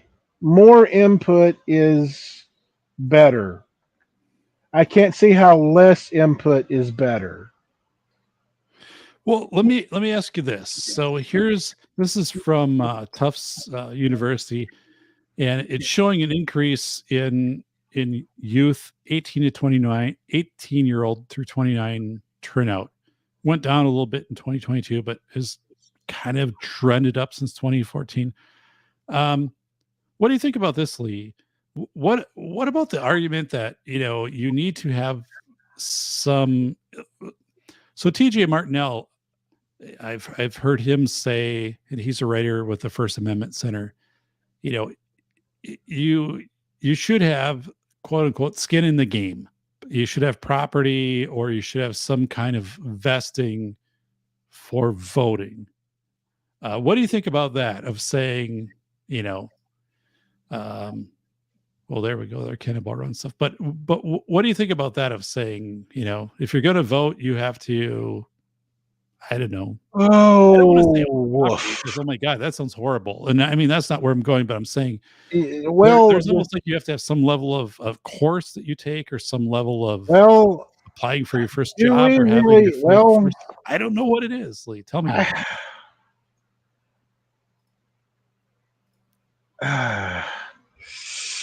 I don't think it is a good idea to get into the weeds of should, the system has this rather nasty habit of imposing its truth upon people. So do we really want the system telling you if you can vote or not? That's what it boils down to. And I would say that, right, no, the system should stay the hell away from, imposing its will upon others. And if you create, rule sets where you have to, jump through hurdles to do a thing, oh, it's just. I mean, look at the silver Lord. Look at the Civil War on drugs and the current Civil War on guns. When you give the system, a little bit of power to, think for you, it's going to really screw you over. Well, yeah, I'm not trying to bring, TJ as a empty chair third party into this conversation. No. I understand. I understand the theory work. It's just that it's like with, debating the truth. Yes, there are, absolute truths, but do you want the system to mitigate what the absolute truths are, and then, censor you because you are not speaking the absolute truths as they see them? You don't want to give away more power than absolutely needed. Yeah. No, I get what you're saying there, Lee. It's just one of those things where you're just giving the state more power to screw you over. Why? Why humans? Why?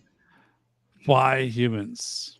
Let me bring you back to the year 2000, when it was Bush versus Gore, and then it came down to Florida and the hanging chads and all that. So it doesn't seem like we learned anything from that, right? It doesn't. And I guess recently with Arizona, Hobbs and Lake, right? I'm looking at this as saying, how do we increase election integrity, or at least the perception of an election integrity? I mean, I'm not naive enough to say, right, like, all this can be fixed or whatever, but like, how would you go about increasing the perception of election integrity? Because, like, I remember the whole hanging Chad thing, and people saying, oh, like, people are looking at individual ballots. I'm like, geez, you got to be kidding me, right? Like, that's a little nuts in the nuts. Wolf is what I say. It's like, it's like with, how people perceive voting is probably not overly good. It's kind of like how people perceive guns. It's kind of not overly good, but there's kind of a reason for that. Two-party system is an absolute joke. We've, for the past 2 or 3 decades have demified and just demified the heck out of guns, and took out, gun safety, and giving, people impartial information. What's kind of the same with voting integrity. Where's the impartial information? Well, the two-party system ate it. The purple people eater wins again. The Hydra, Hell Hydra. Wow. That is I mean, crazy look at what modern politics has become. What else is it? Yeah. No, you're right. It's kind of a Hobbes Leviathan for those of you who have read School of Errors, the first book I wrote. Hobbes Leviathan of, once government gets so big, right, it just kind of continues to get big, and people don't relinquish their control, and it gets too crazy. So, wow, this is crazy. So I want to acknowledge here we have Mike McLuhan, our good friend. Thank you, Mike, for the super sticker of $5. I appreciate that.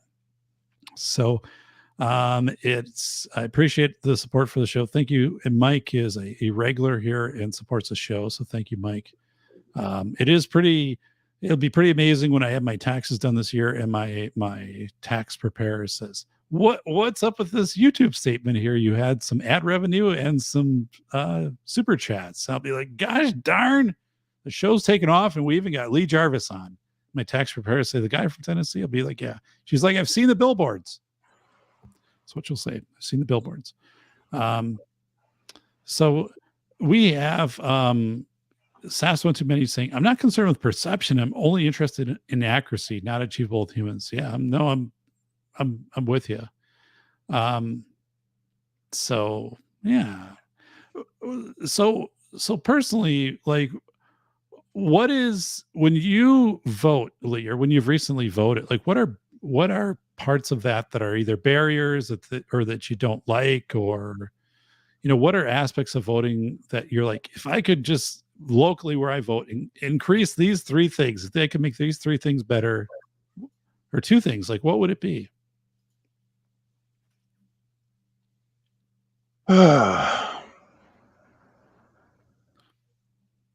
From the times I've actually managed to get there and vote, it's not that bad. It's kind of like it's easier than debt court, going in, hearing your name called, waiting on the talk to the lawyer, and then you're out in 40 minutes because they can't really do much if you're on Social Security. But it's voting. Going to a location and voting is not overly difficult if you kind of have no life or are really good at planning, because most voting locations are open normal business hours.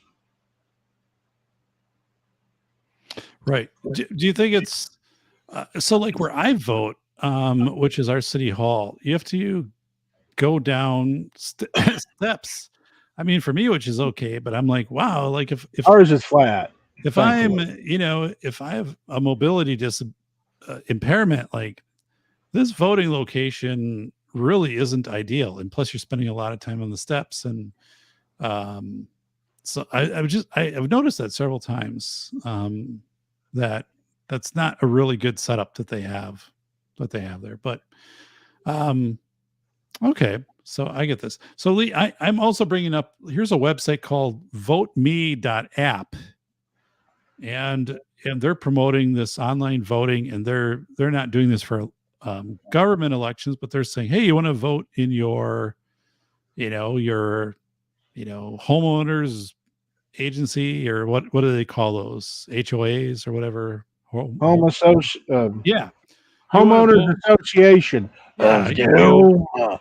Whether people should be able to park a car in the driveway overnight or something, like, we can do it here, like go like random poll stuff. So like this stuff is moving, like this stuff is going, pretty fast. And again, I don't think we're far off from seeing this brought into government voting. I would be surprised if we don't see app based voting. I'm not saying I'm for it. I just would be really surprised if we don't see this. And that's where this whole digital ID, the whole whatever. It's Jay. Good night, Jay. We appreciate you. Give me show notes off there. So, wow. Oh, so this is a good point too. So, like Sast is saying, he's saying my right to choose internal combustion engine shall not be infringed. So, you know, what about like a state election? Should we have internal combustion engines? There's all these weird things that go on state ballots. But what do you think about? What do you think about? I don't think government should be allowed to take away things easily from the people. Just. Oh Lord, that's just begging for government to abuse you. That's just yeah. I don't even think that government should, restrict or limit drugs or guns, but rather deal with interpersonal, relationships and abuse. And, if someone's a criminal and has that stuff, well, no, you can't have that stuff because you're a criminal and you cause problems. But for normal people, government should just back off and let people be people and just deal with the criminals instead of trying to make everyone a criminal through, more laws and rules than stars in the sky. Tinfoil hat rant. Yeah. So I'm going to read a comment by Coop. Vote same day, have an ID and a tax, and be a taxpayer. It's simple. So, I'm on Social Security, so I'm not a taxpayer. So Coop, how would you adjust that for? Geez, like this mic suddenly got very close to me. I'm like, Bernard, take it easy, buddy. I've just known you for 3 months, but stand back. Don't need a high five here from the mic. But also, another thing about being a taxpayer. Well, if you're living out in the wild, a subsistence type of lifestyle, well, you're probably smarter than the average, city dweller. Well, they don't have a tax record, so they can't vote. What about homeless people, Lee, or people, right, that don't have traditional IDs? Or vets, the homeless vet thing is just absolute garbage. So what? And so, like in my daughter's class, she's in high school and she has her driver's license. Half the students in her class are age eligible, have not obtained their driver's license. That's kind of a trend with youth not getting a license, which again is their ID. But what do you think about this thing? Where, are we? How do you include these people when they're kind of off the system, a slab city type thing without IDs? And they're like, I don't want an ID. So, well, they'll grow out of the stupid phase sooner or later.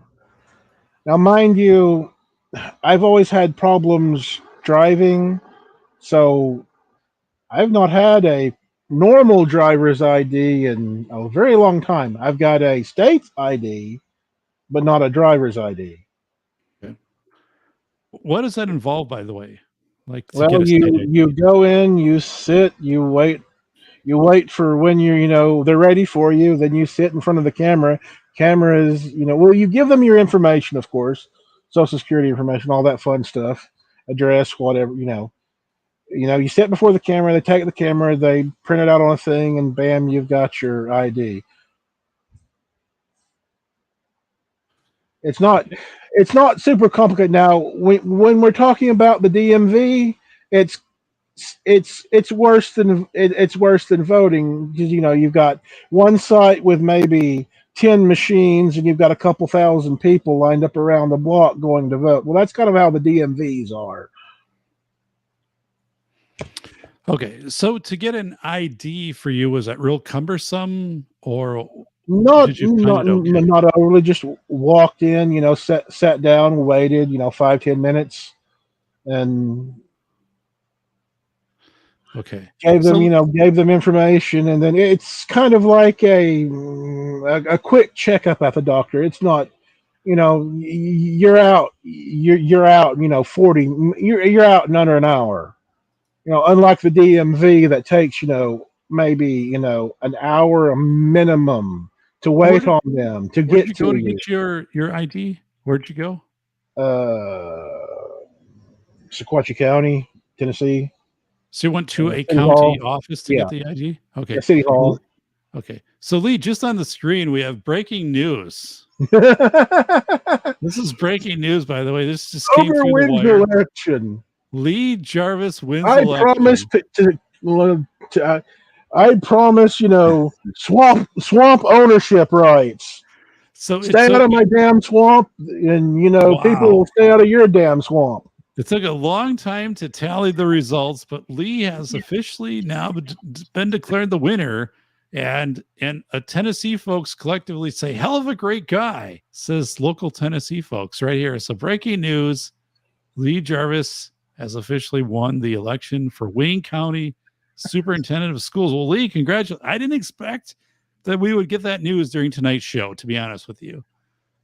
So it is really phenomenal that we got that during tonight's show. But congratulations, Lee. And I guess you got a lot kind of to think about over the next 24 hours of how you kind of the first 100 days in that position and what you do. But congratulations nonetheless. Yes, All the of the hospital thinks I'm a hell of a resident, but I'm the advertisements paid off. So wow. What do you think is how crazy could things get if people lose faith in elections, kind of at all levels, if they're just well, how we could, crazy? dip, we could just keep on dipping below, just keep on,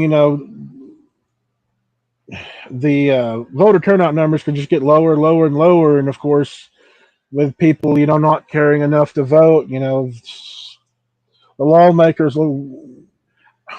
I don't really know what they could legally, do to get people out to vote. But either way, considering that the ATF can turn a rubber band into a machine gun, it's not going to be pretty for anyone.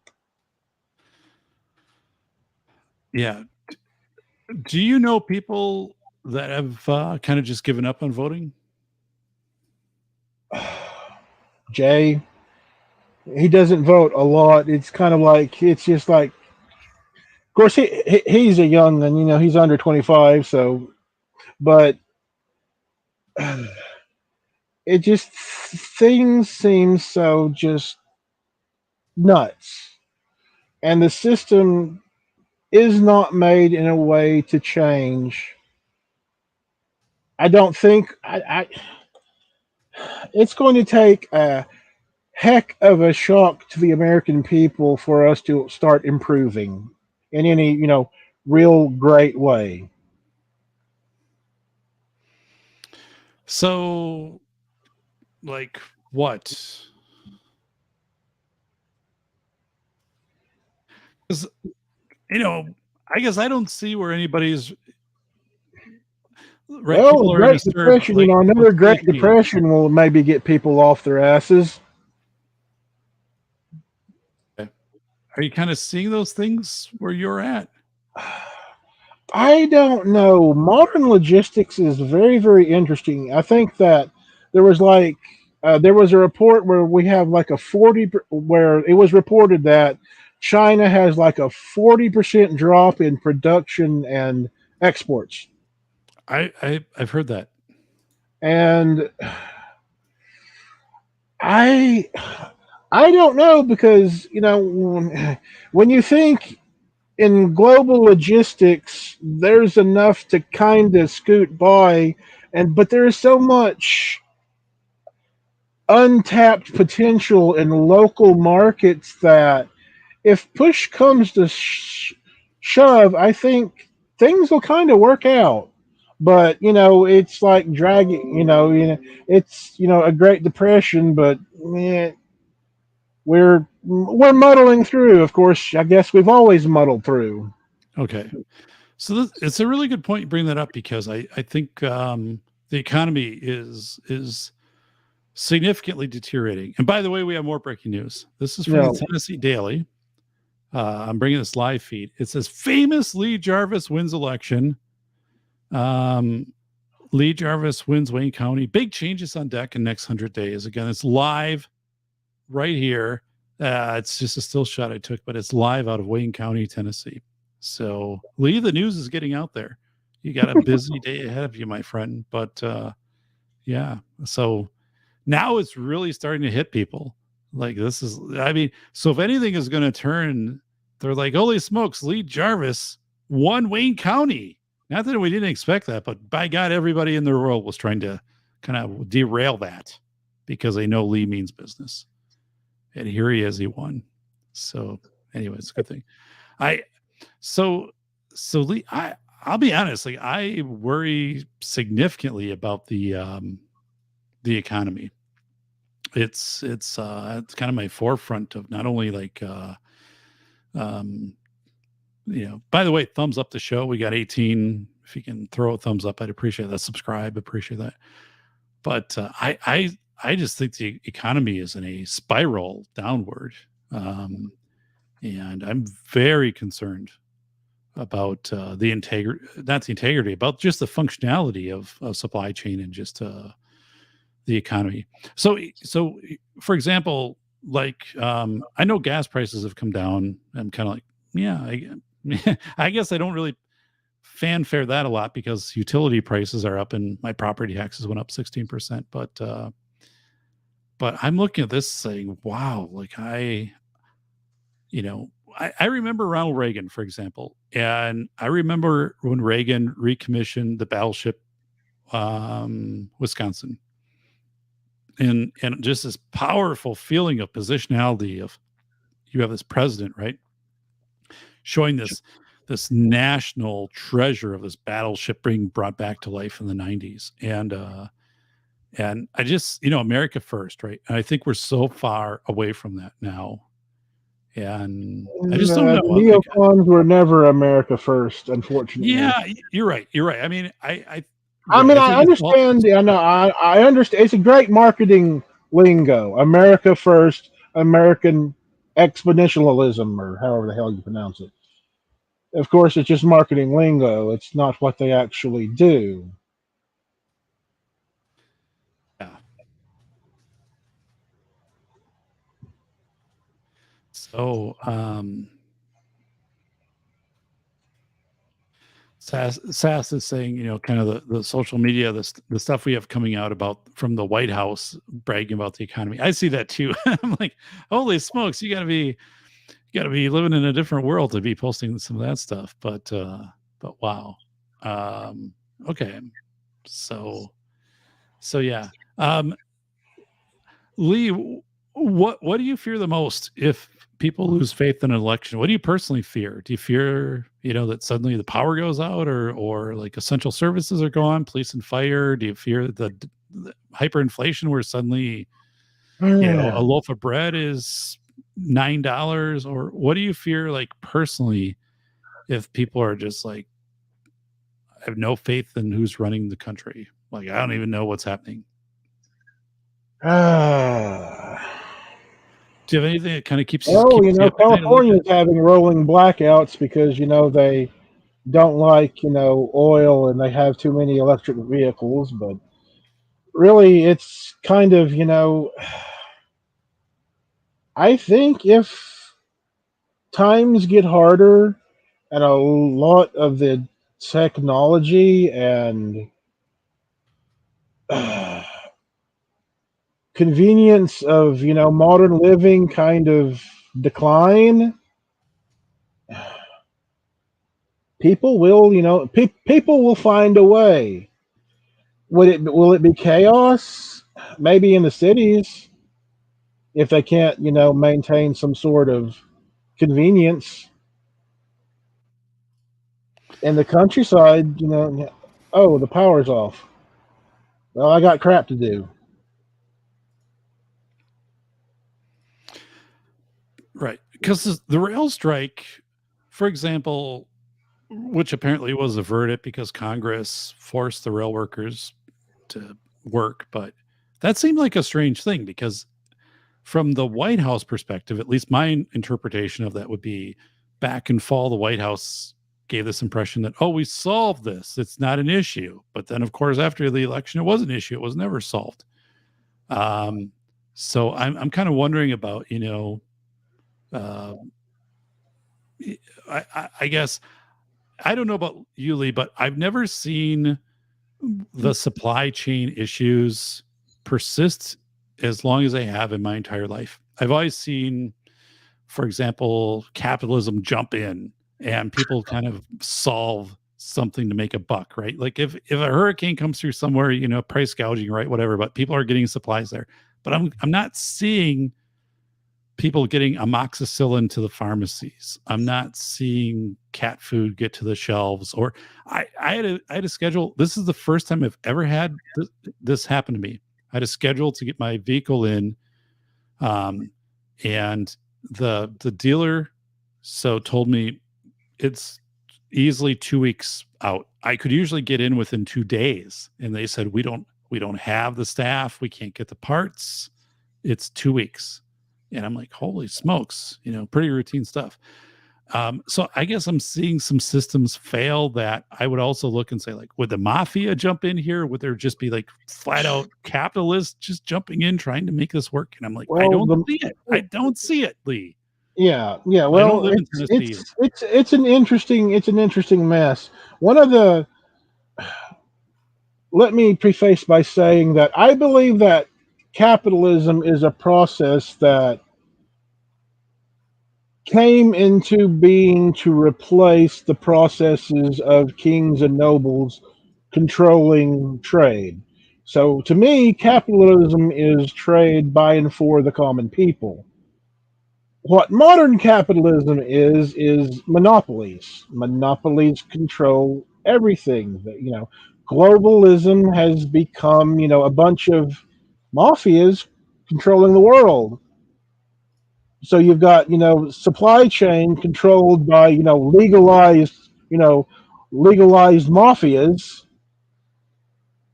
but, they are so scattered and fractionalized. I think that, people will make do, find, where the supply chain is, buy from that and distribute it out. You know, even as flawed as modern capitalism is, I think that it will still flow to wherever there's, revenue cycling. So I, locations will, fight as best, they will, kind of counterbalance the chaos that's going on with the supply chain as best they can. And as I said, we'll kind of muddle through. Wow. See, I perceive the supply chains as failing. And by the way, we just have this is in. I'm getting a lot of messages coming in here on a side. I'm going to make battery powered shipping container ships. Yay, go me! Officially congratulates Lee Jarvis, and he also says here, Lee Jarvis to be the man on Mars. So this is coming. This is just picked up off the wire, but Elon Musk has congratulated Lee Jarvis. I'm not from Mars. I'm not from Mars. I'm from Uranus. Whoa, Lee, don't tell that to Elon Musk. Look at Elon Musk here taking time out of his day to congratulate Lee Jarvis. So this is big. A lot of people said coming into tonight, they're like, it might not happen on your show, but it might. If Lee Jarvis wins Wayne County, the country could turn around. And I said, yeah, I guess I don't debate that. I don't know if it happened or not. And it did. So we might have a bright tomorrow ahead of us. So I guess, Lee, is there anything personally that either like inspires or scares you about elections and kind of government right now? It's kind of it is what it is process. So there's not much you gain by worrying over it. I mean, you can, I at least can theorize different, processes and how different things interact with different things. But it's not really one of the things that I worry too much about because it's so far beyond what I can effect. It's not something that my anxiety OCD is over. Okay, so you don't really worry about it too much. It's not on your. So how about anybody in the chat? How about Vanessa, Sast, Sunflowers? Are you guys thinking?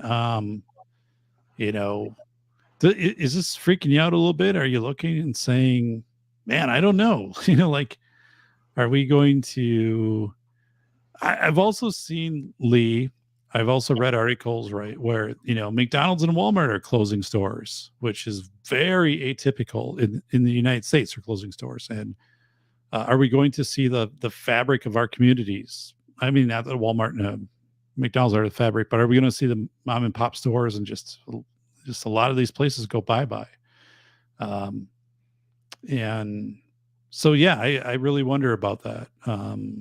Or the financial system. Are we losing people? We're at all-time lows for contemporary deposits into banks. And I think part of that is because people don't have the money because things are expensive. But the other part is, are people just not trusting banks? So I really struggle with this personally. I sit down and spend a lot of time trying to figure out what this means for me and my family. And honestly, Lee, back in 2017, we took a family trip to Orlando, Florida, to Disney, and it was a great trip. It was a great time. Seemed like the U.S. good things were happening. The economy was soaring. It was before the pandemic. Nobody was thinking pandemic, and I just remember like almost what a carefree time that was to drive down there. You could trust when you parked at the Best Western at Paducah, Kentucky, that your car wouldn't be broken into the next day when you got up in the morning. And I mean, it was just a Dothan, Alabama on the way down, the peanut capital of the world. I just don't feel that way today.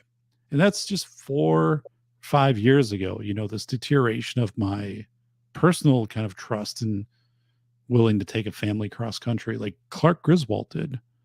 But this whole thing is pushed toward EVs, kind of as Sass was saying, like, I look at this, Lee, and I'm like, singularity in 30 or 40 years, I think all vehicles would be EV for the most part, that the technology would just get there. I don't know. There's a. You don't think so? It depends on if we get another, huge jump in battery technology, because the battery systems that we are using now will maybe last 5-6 years, and then they have to be overhauled.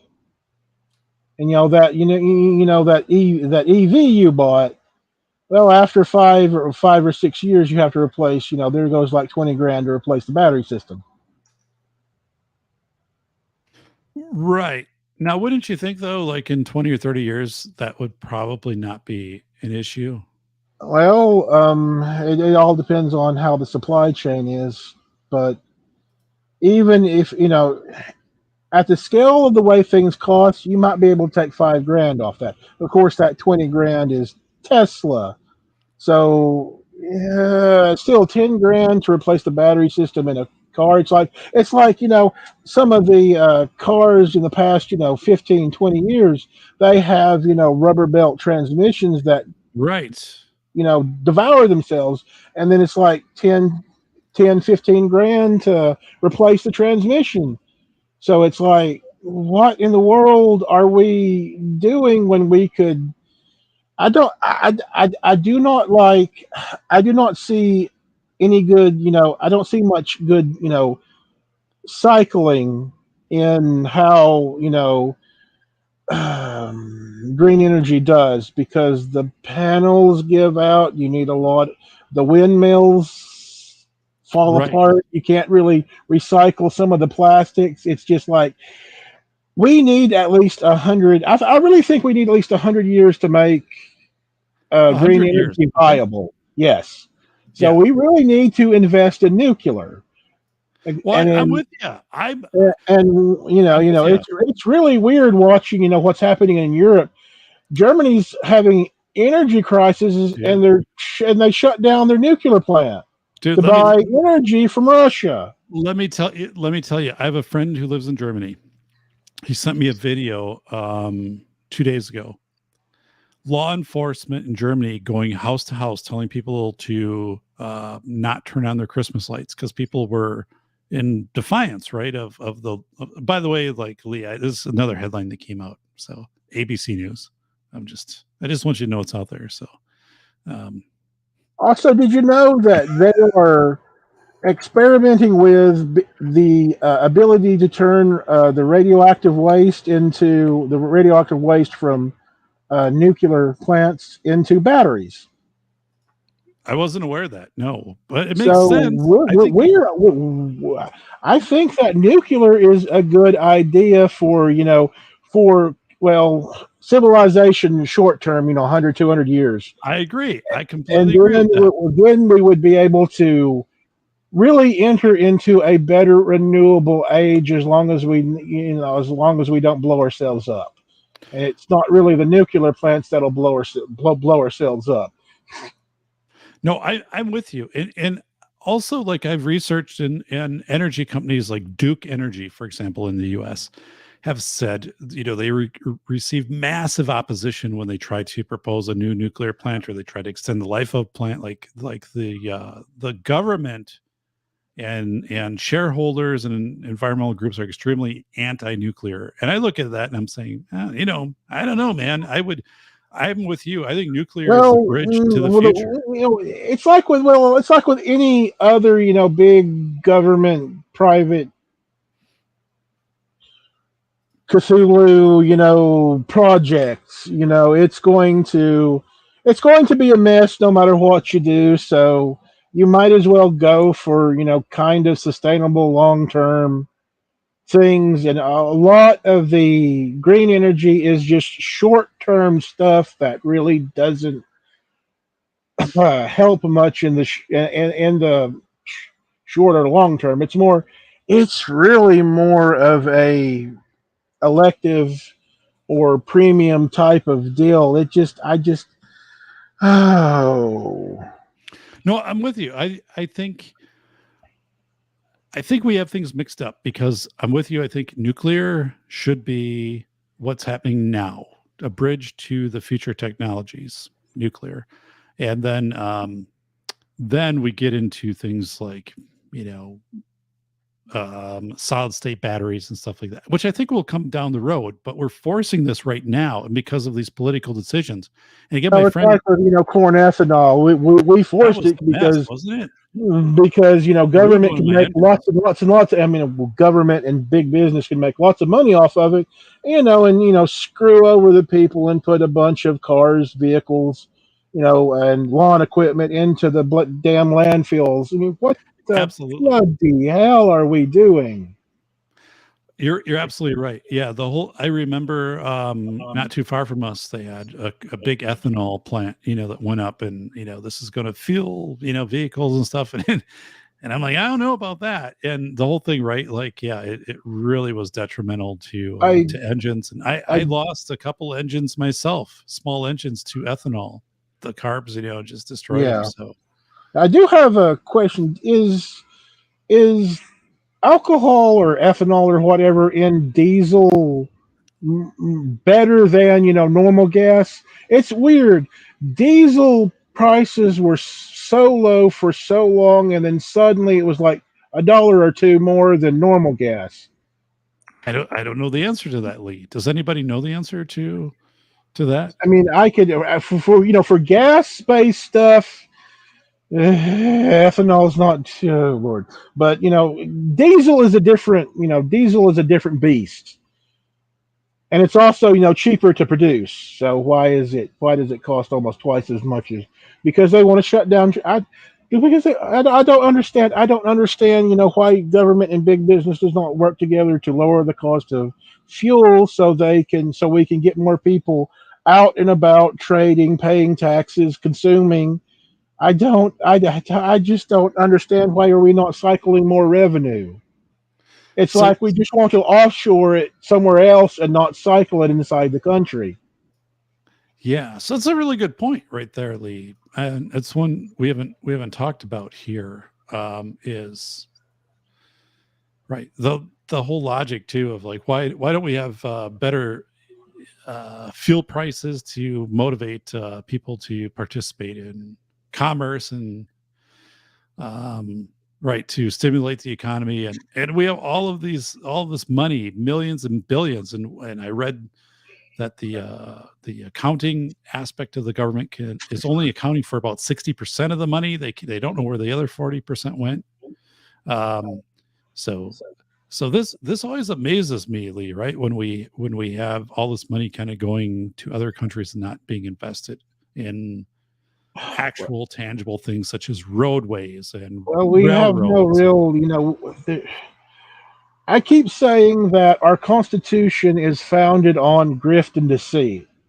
It's not too far from the truth, but at the same time, there are, logical limitations to why and how the Constitution was made. But if you kind of look at it from a broader perspective, I mean, we kind of got rid of religion and governance because it caused problems, but wealth and governance is the same problem as religion and governance.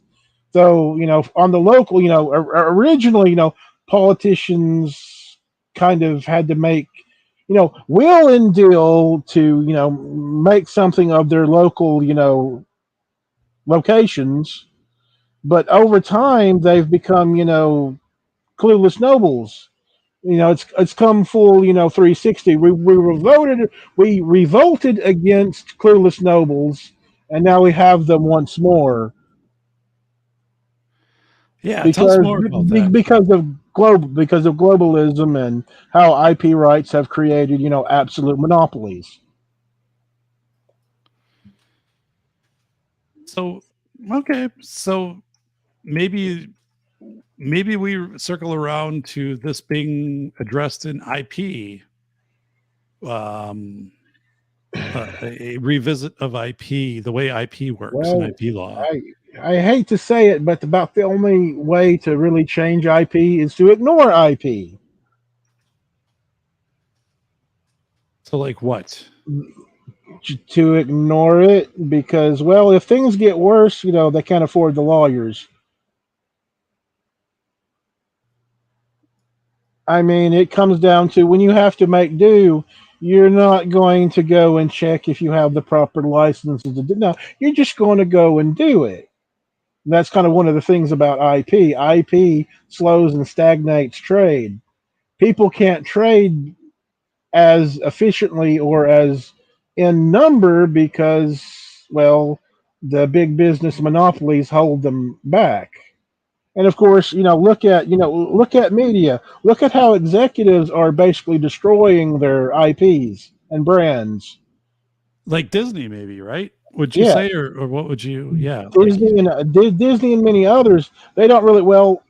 It kind of goes into how big business is a cash flow operation where it's not about the profit, it's about maintaining cash flow. So you spend as much as you earn, and then you cycle debit and credit.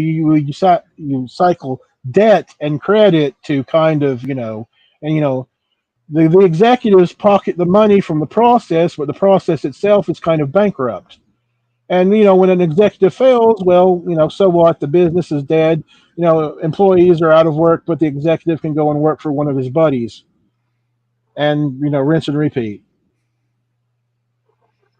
okay, I kind of see where you're going on this. So from kind of the economy standpoint, until intellectual property rights get addressed, the economy kind of stagnates. It Oh wait, stagnates.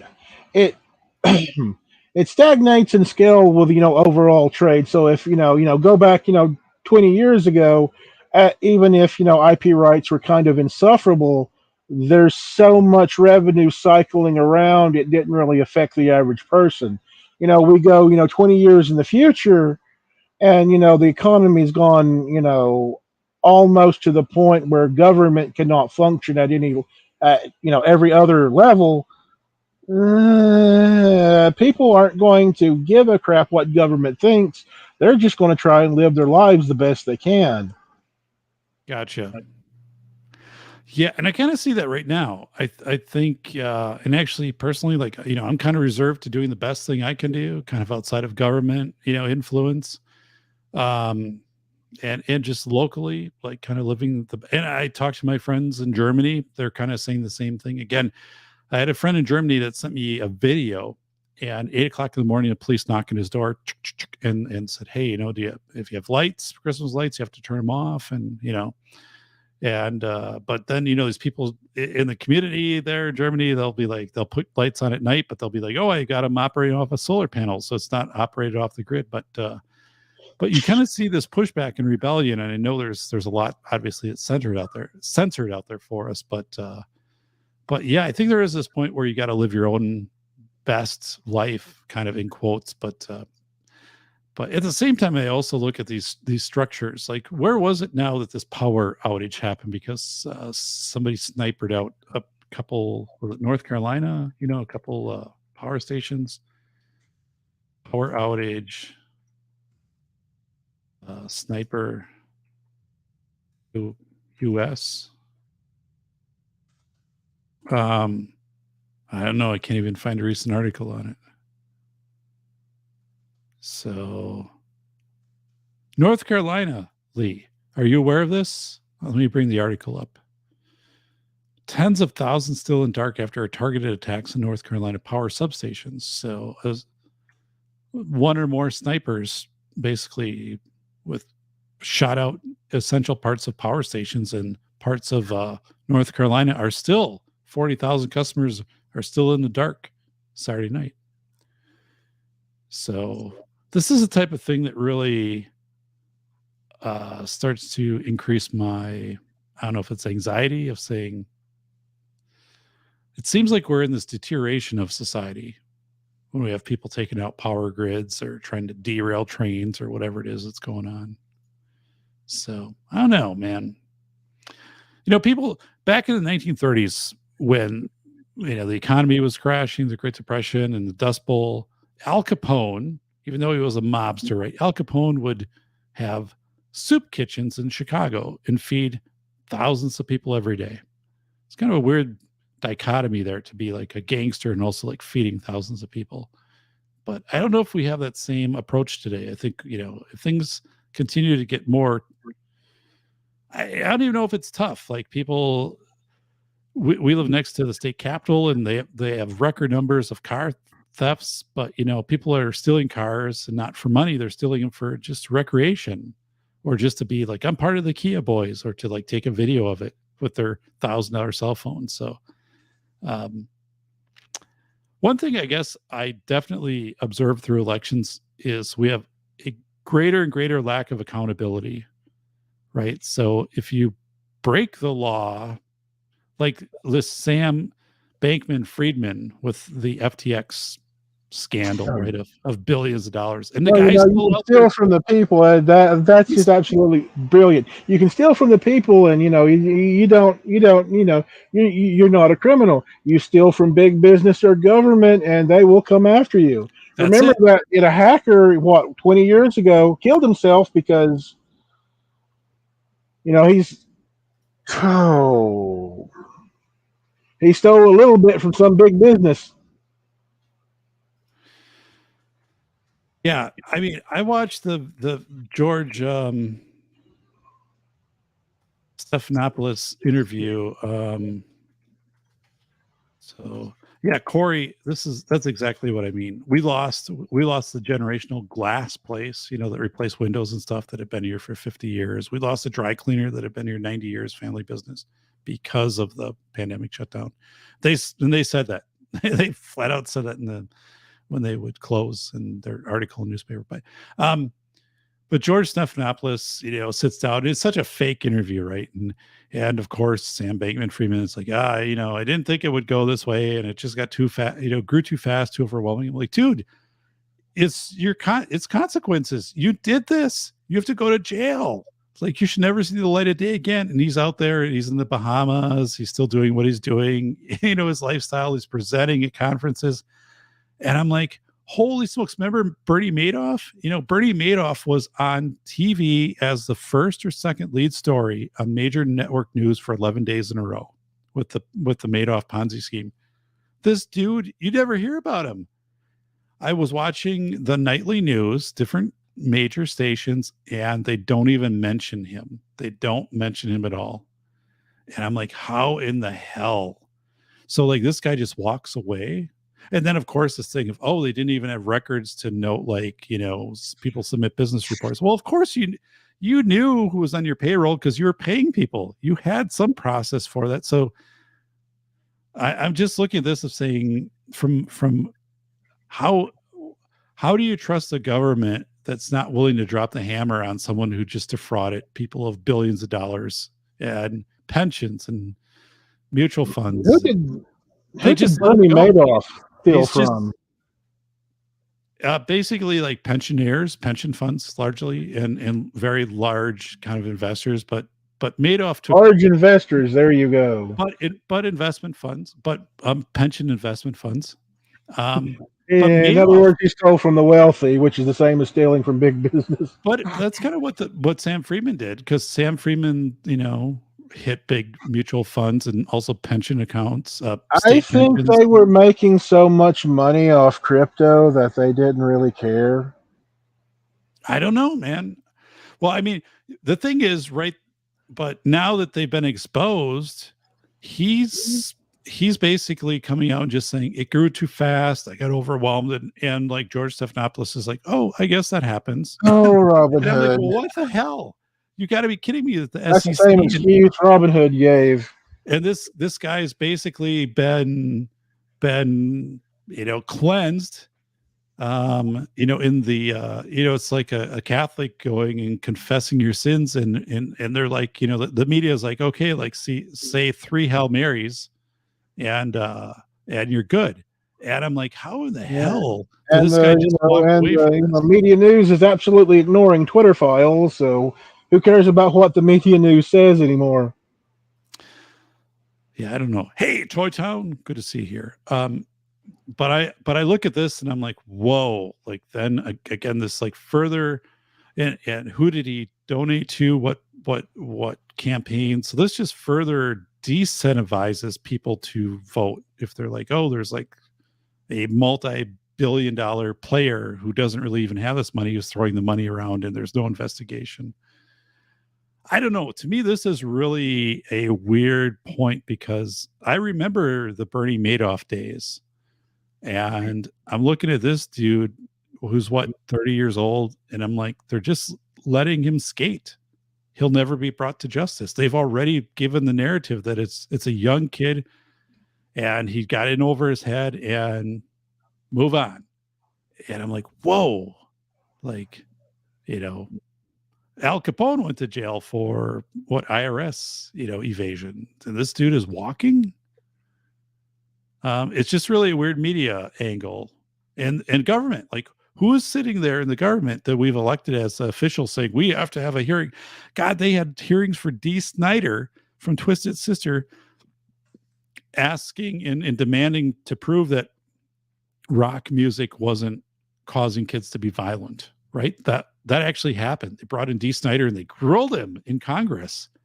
Here you've got a guy, right, who apparently seems to have defrauded billions of dollars and has given money to campaigns. Don't forget, the Jack Thompson, who went on, a multi-year crusade against video games. Well, yeah. For some strange reason, censorship good, stealing money from random people, he stole from the right people, I guess. Government doesn't care.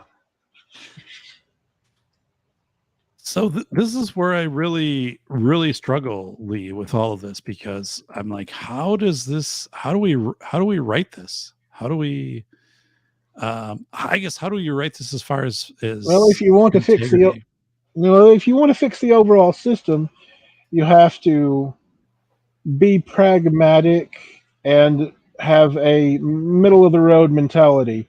Being middle of the road is I think it's more than being a centrist. You're neither passive nor aggressive nor defensive. You just deal with the information that comes in and then try to come up with information that is somewhere in the middle. Because I think somewhere in the middle, it will always be closer to the truth of things than doing anything else. And as I said, the U.S. is founded on deceit and grift. So the only way for us to change our current system, other than revolution, but revolution is something that rarely happens. So the only other option we have is to be pragmatic, be middle of the road, and try and work with others to bring practical and pragmatic operations to the processes we live in. Yeah, man, it's crazy stuff, though, Lee. It really is. And we have a post here by Sunflowers who's saying, "How can we go nuclear if the Republicans keep deregulating the EPA? We will create more problems with our society. Public health and safety are important. Also, stop trashing environment, Doc and Z." So, all right. I wasn't aware that I was trashing the environment. That wasn't my intent, by the way. I'll be more than happy to trash government because government doesn't know what the hell it's doing half the time. I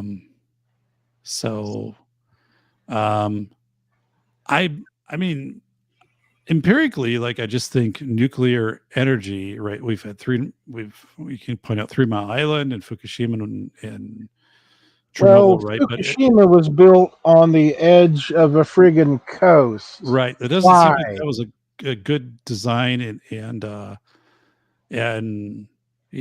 definitely. I wrote about Chernobyl. I interviewed, Nikolai Razvayu. Chernobyl was a series of bad mistakes. Chernobyl is a Soviet thing, and the Soviets, couldn't keep much of anything functional. So, now 3 Mile Island, yes, but 3 Mile Island didn't cause a lot of damage.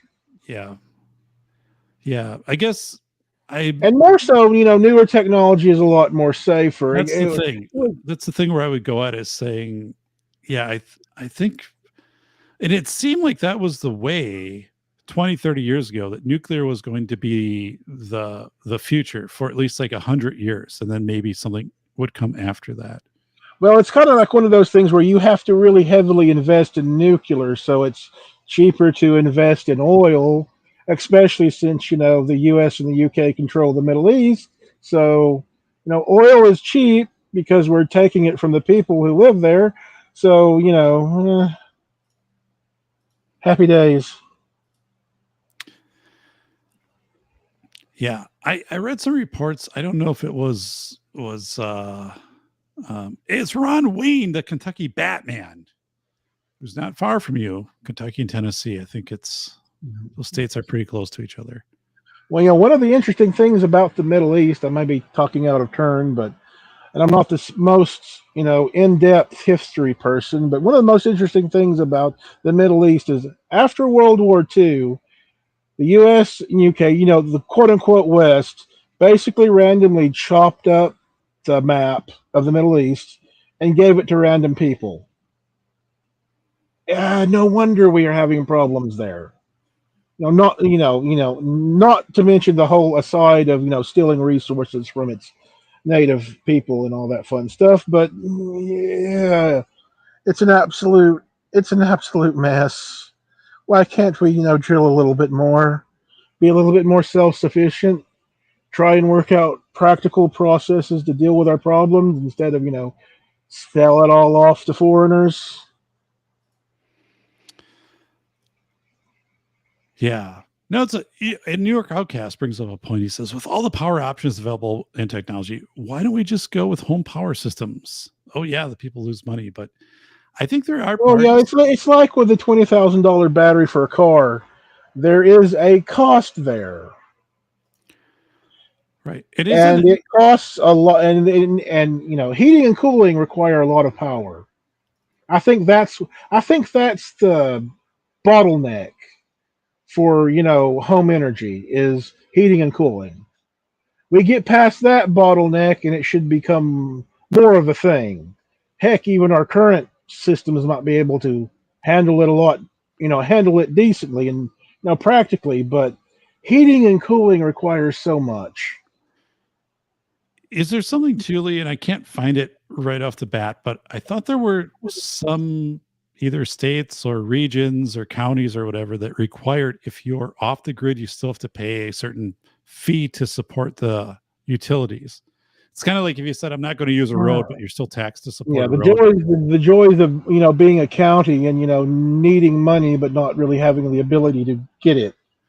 So I think there's only so far right now you can go down that road, but it's a good discussion point, right? Like there's some areas if you go totally off the grid, there's still like you have to pay whatever fee because you could say don't use the roads here, right? But okay, you still have to pay the road fee. Yeah, one of the interesting things about taxation.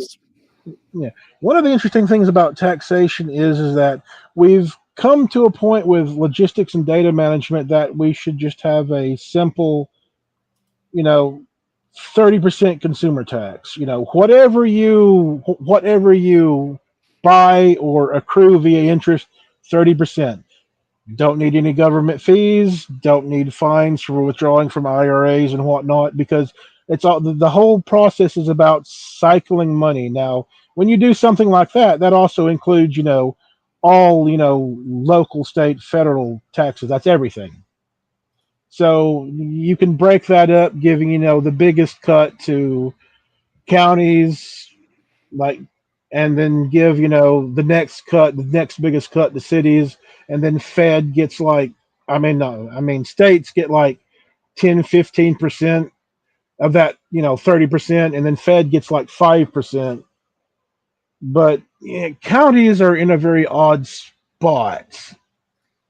But anyway, it's all about cycling revenue, being able to rebuild after disasters, being able to fill in the holes in the economy and the market to where you don't have to pay to remove a ton of bandits and whatnot.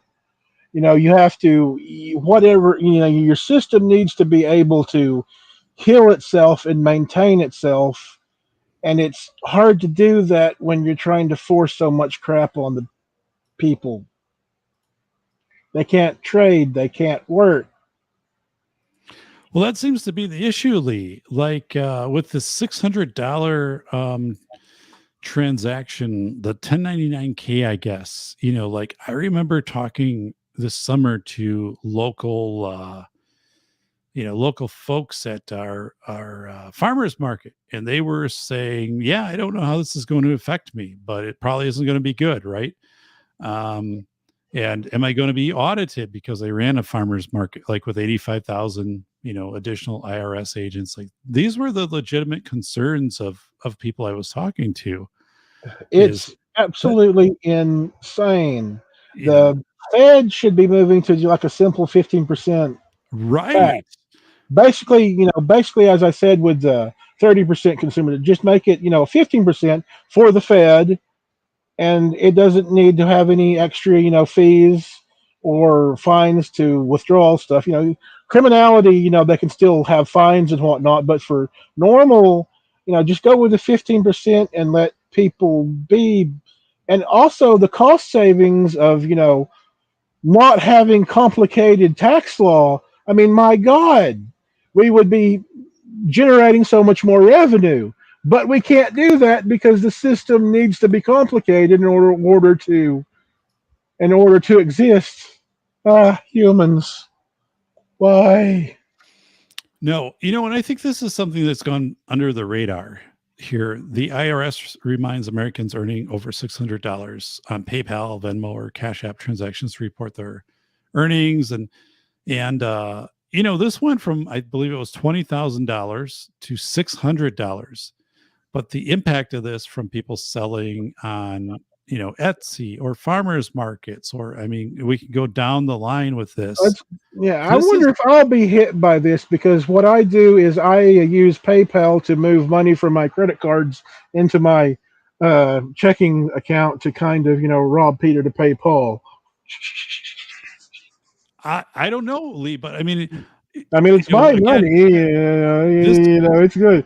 Oh Lord! But This then could again, I'm under the poverty level, so But this could bring forward a lot of audits or a lot of liabilities for people, right? Like I don't want the person making salsa for me and bringing tomatoes to the local farmers market to have to feel like they're going to be hyper scrutinized by the IRS for what they're doing. Like I'm trusting hopefully that they're doing what they need to do to report, but these are the people though that I think are, or even babysitters, right? Or like people like that. These are the people who are going to start to get. I mean, what if you go through an audit in this process and to me, this is crazy. We went from $20,000 to the $600. And again, I read an article saying, oh, if you sell like a couch to somebody and you paid $1,000 for a couch and you sell it for 600, you won't have to pay for that. Yeah, but you still might be audited. You still might have to provide your receipt that you paid never 1,000. underestimate the system's ability to say, "Oh well, it kind of isn't, but since we're here, it is. So just pay up." Well, right. Like saying, well, sure, no problem, but show us the receipt. And I'd be like, what? Like I bought this couch or, well, here's how a couch depreciates. And like, so suddenly you're paying the person at H&R Block to do a new form on a 1099K in a process. I just, that is so ridiculous that got passed. And now people actually feel the implication. I remember this summer, Lee, talking to people at our local farmers market, and they said, Dave, this is going to wipe us out because we're, the additional accounting. And if we do get audited, right, the likelihood of an audit and that's, to me, I'm like, that's ridiculous. Like we should never be doing this at this level again. And it could be a babysitter. It could be Lee that, you sell, something that you have, right. And you're like, oh, I have this gaming monitor. I paid $700 for it. I'll sell it for 600 to you. And now like they're asking, oh, like, did you make a profit on it? Or can you show us the original receipt? I just think this is a You mess. already got your damn taxes from the trade on through eBay. What the? Well, yeah, no kidding. So I think Well, I state think the whole taxes. gig economy on Fiverr gets hit hard on this. And I'm like, I don't want to be punishing these people. Oh well, they'll I'm go like, after. this is That's the wrong. thing. They'll go after the peasants first. It's They always the will, peasants. and the peasants will, and not, but people like that will feel intimidated by the positionality of the state, and they will be like, I don't want to deal with this. So what do I have to pay to like appease you and get you off my back? Because I don't have a war chest to battle. This is the same thing with IP.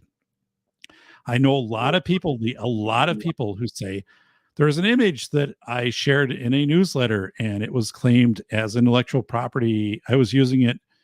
And right, I found it. I thought it was public domain, and apparently it wasn't. And now I'm being asked to pay $1,600, or I'm going to be taken to court. This is very common, by the way. I've known many people this has happened to in the school world, and then they're like, "I'll just pay the $1,600 because they don't want to end up like being sued for using a picture of." Or somebody. you know what people will do? They will find alternative ways to bypass the system.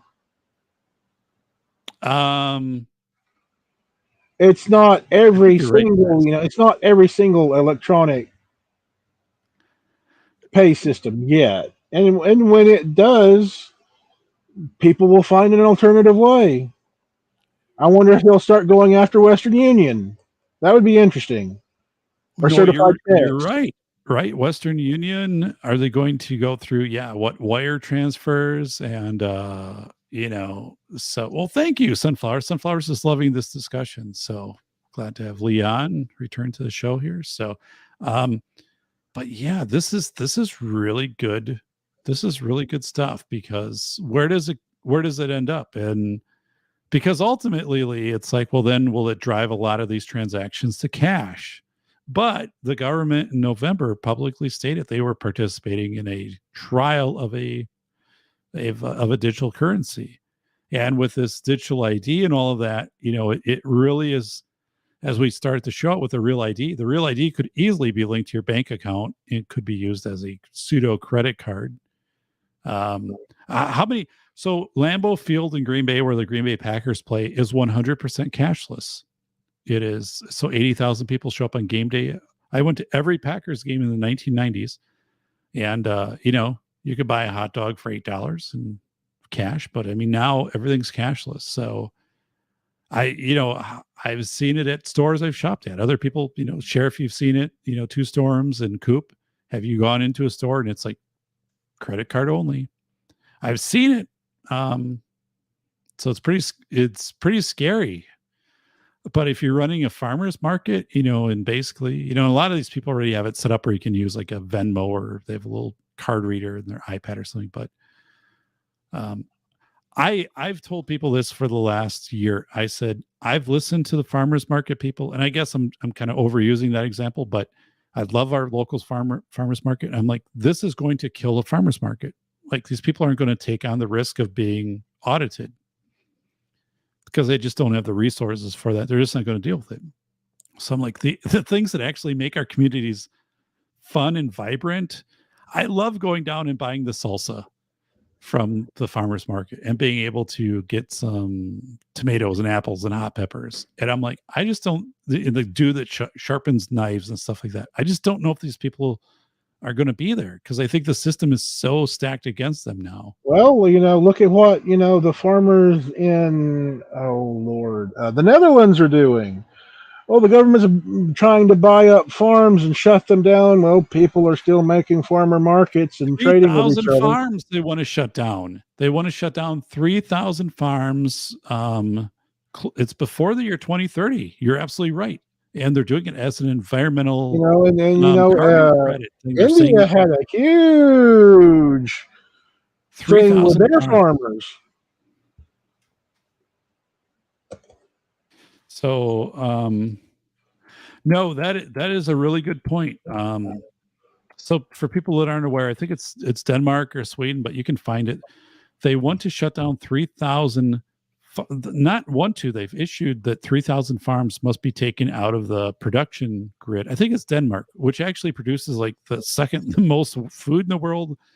And they're saying it's because of carbon and nitrogen. They want to bring. There's a lot of ways to deal with the nitrogen. There's a lot of ways to deal with the nitrogen issue. As for the carbon issue, they maybe look at their factories. Yeah. But the neighbors' factories, taking actually, out your food production, and this is such it's like Germany, reducing their energy production. Oh well, we'll just get it somewhere else at higher cost. So then what? Right, and I'll tell you, my friends who live in Germany have told me. Not only told me, they send me little videos. They'll be walking around and they'll say like, "Look at all these storefronts again." This place had been here 70 years, 80 years. They're all shut down. They're gone. And it's just crazy, right? And then, my friends in Germany saying, people knocking at the doors in the morning this week. Hey, if you got Christmas lights, don't turn them on. And if we see them on and your neighbors see them on, they'll take a picture and report you. We'll come and get them. And if you put them up again, we will fine you. And if you do it again, we'll take your house. That's happening. So, and then the question comes up like, that's over there. When does it happen in the US? When does it happen where you have a county in California or LA County who says, we're not going to do Christmas lights this year because of the extra carbon that's added to the atmosphere by running electricity? I don't think it's far off. So where do you make a stand on this stuff, Lee? And who do you vote in to make a stand? I heat my house with wood. There are states where you can't heat your house with wood. It's been banned. California, Washington State. So, hey, that's why California's burning down to the ground. They don't do anything to their darn brushwood. True, they don't maintain their rights. Yeah, because the rich people don't like, people messing with the forests. So, yeah. No, it's a mess. So, right, who you vote in. Wow, Vanessa's really right here. They can go and retire. No kidding. So yeah, I agree with Two Storms here. It's scary times because you vote people in who want to stay in power, who are making good money, who can exercise control over other people and are not acting in the best interest. And like I said, for me personally, it hits home a little bit because, again, I heat my house with wood, and there have been some grassroots movements to ban firewood heating in my area, which would substantially impact, my ability to live here, right? And probably a lot of people in Wisconsin. But you understand this handful of politicians has a lot of power over other people. Wisconsin also, for example, we have 72 counties. Dane County, where Madison is, and Milwaukee County are the two most populous. Whatever they vote for is what happens throughout the whole state. That's how things happen. So it's really freaky, and it really, really kind of scary to see this stuff. Mike is saying forestry management is absolutely the issue with California. Yeah, going scorched earth, never go back the same again.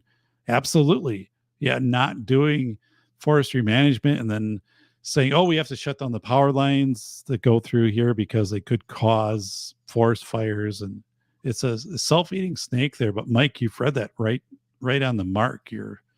Thanks for stating that. California in some ways reminds me of the Soviet Union. Whoa, Zippy. Yeah, keep going. Well, it's kind of like, they're just trying to low effort everything to save costs, which of course raise costs.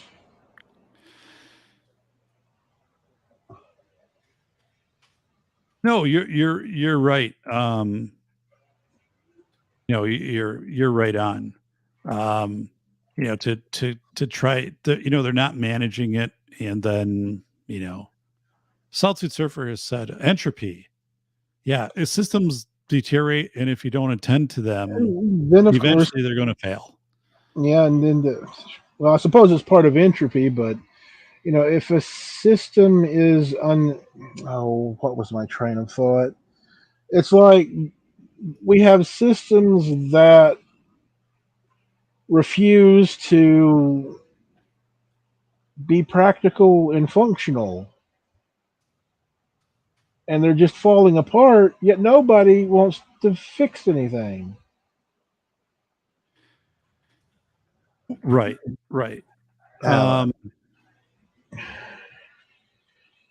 The train of thought, it left. No. So it's a good point, right? Because we talk about bridges and rail and just infrastructure. Yeah, infrastructure bill, which we didn't see anything tangible come out of that was really infrastructure. But I would love that to see roads rebuilt, kind of like a civil conservation corps. Then we get into FDR, and I know people were paid to do things and artificial employment. I get it, but a lot of the CCC stuff in my area still exists to this day. I bike past civil conservation corps dams built in the 30s, still exist today. I go to parks. This last summer, we went to state parks, northern part of state, CCC buildings, bridges, all still there from the 30s, like really well done. And I'm kind of like, oh God, I don't, there's a part of me that kind of looks lowest bidder mentality. Yeah. So this is sunflowers to me. What to help plant trees? Use Ecosia as your search engine. So one to help plant trees. Oh, so apparently if you use Ecosia as your search engine, they contribute to planting trees. So as you said, Zippy, and this is a point that's been reiterated.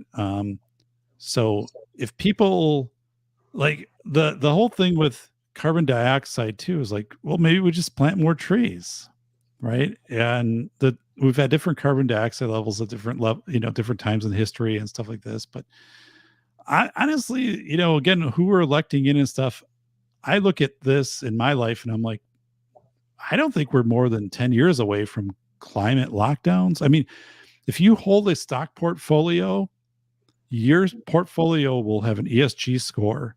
Oh, I hold, Marathon Oil, or I hold 3M or whatever. They'll have a certain ESG score, and that will weigh upon. I don't think we're more than 10 years off on people getting a certain tax on the investments they hold based upon their ESG score. I honestly believe we're less than 10 years away from that. So what it's going to do is it's going to absolutely devastate manufacturing, right? I mean, doesn't it seem like that's just the path? Like, I mean, oil's done really well in this for stocks recently and stuff like that. But I mean, ultimately, the way this game is being played is oil is going to be an unholdable stock if you hold a Mobil or Exxon or Chevron. Like in 5 years, which is very weird because you're going to get they're, penalized for your pension, or you're an individual. You're going to get penalized. You won't be able to hold those things. I don't know. Maybe I'm just like sounds crazy. Vaguely illegal, but then again, half the things government does is vaguely illegal. No, I don't. I'm not saying like it's not illegal, man. But yeah, I know what you're saying. You're saying that they're going to do something, and it's probably going to be dumb, and there's not much anybody will do about it. So you'll just have to suffer through it. Yeah. So just wrote back to Vanessa. Yeah, Vanessa saying oldest paper mill in the country is 2 miles from her. We had the largest paper mill in our state is not far from me, and that closed 2 summers ago. 120-year-old paper mill. My grandfather worked there. Yeah, why did global warming change to climate? You're right. So Coop is right on. Like the language has changed with global warming is now climate change.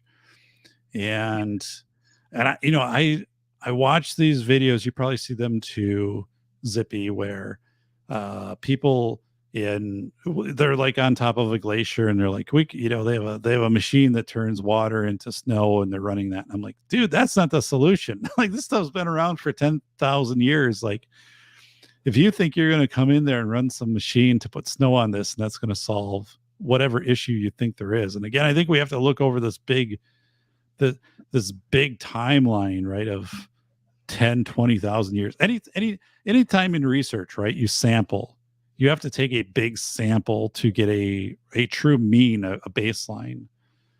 And to look at the last 100 years, I don't know.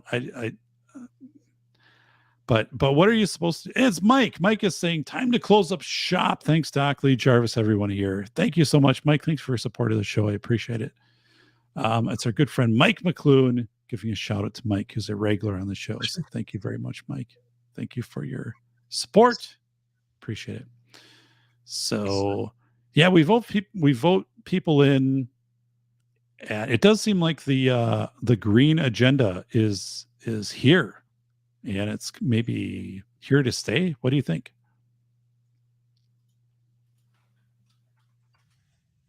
Definitely, because it's rather profitable. I remember, Lee, you're right. I remember being up in Duluth, Minnesota, in the Twin Harbors, which is one of the largest harbors actually in the world for commerce. And I saw the windmill blades, the fiberglass windmill blades that were in harbor, and they bring them in by ship, right? And then they distribute them. And I remember the tour guide, we're on this boat tour, and the tour guide's like, this is like, where all these things come in, and they're like, they last whatever year, like 10 years, 12 years. And then they have to like bury them. You can't recycle these things. So they have to like put them in a landfill. And I looked up, and that was actually true. Like they were very not environmentally friendly. We have a lot of windmills by us, by the way. We also have and let's not forget how much oil and hydraulics is in those things. Absolutely. It's traveling fools. Yo. I want to have you guys on the show, both of you. We will make that happen. You're right. We have a very large windmill farm put in by us, which was built on farmland, and they are decommissioning the coal power plant, which is about 4 miles from my house, in 2 years. And it was rated the best coal power plant for efficiency in America in 2019. It will be offline in 2 years. When people ran for county election in spring for county supervisor positions, that was the number one topic. What are we going to do when this power plant's gone? And so like, we're replacing it with solar. I'm like, we live in Wisconsin. It's cloudy between November and April, and it also snows. And are we really going to be able to create this much electricity, but apparently they feel they can. But again, I feel this is, so the county, when It's I like voted ethanol all over again. ethanol was a huge disaster, right? And I remember a school district I There worked was for. also a huge profit for big business, so It was. I worked in a school district that had a huge ethanol plant, a new ethanol plant, a big money maker, and it was farming money into the district for taxes. And back then, they would say this is the future, and I'm like, I don't know, man. I don't know if it is the future, right? And all of the I bought a vehicle that had the ethanol E85 label on it, and I'm like, ethanol gas just killed that engine, and it also killed my small engine. So like but I don't know, man. We get caught up in, I don't know who's standing up to really be the sensible person to vote for.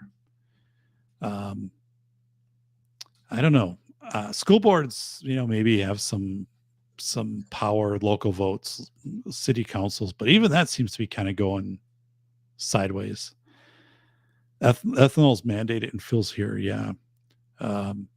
We only fill, by the way, I do this of a personal preference. We only fill our vehicles with the top tier fuel. We bought them new. We did that from day one. And the reason I do it is to try to limit the ethanol in it. I'm not trying to be fancy. Doc's not rich. I did not win. I thought it has County 8 like Lee or did. 10% ethanol in it, regardless of the octane level. Just try to limit our exposure. We to have ethanol in our some. engines. We do have one or two places out here that sell, non-ethanol gas, and that's what we use in the equipment. Yeah, that's what I use in my cars. We don't put on a lot of miles, and I just try to do that. But Jim is saying it does not matter if it's true or not. It matters if you obey, regardless of the truth. Look at mandates as a recent example. Yeah, I mean, there is a strong expectation, right, that you comply. If you don't comply, you'll be punished. And you can have separation of employment, which we saw. I mean, so my friends in Germany, and actually, they send me videos as of this week of the police coming around, knocking at the door. Hey, do you have Christmas lights? And if you do, take them down. If we see them up and your neighbors take a picture, you're in trouble. If you do it again, we'll take your house. I think it's really scary with this stuff, Lee. And I don't think it's far off in the US. I would guess in the next year, we will see a county that bans Christmas lights because of ESG, because of the contribution to carbon. That's what they'll argue, right? They'll say, or like Portland, Oregon, will say, we're not going to do any Christmas lights this year because I don't know. I don't. You don't think so? I don't know. LED lights take so much less energy that I think that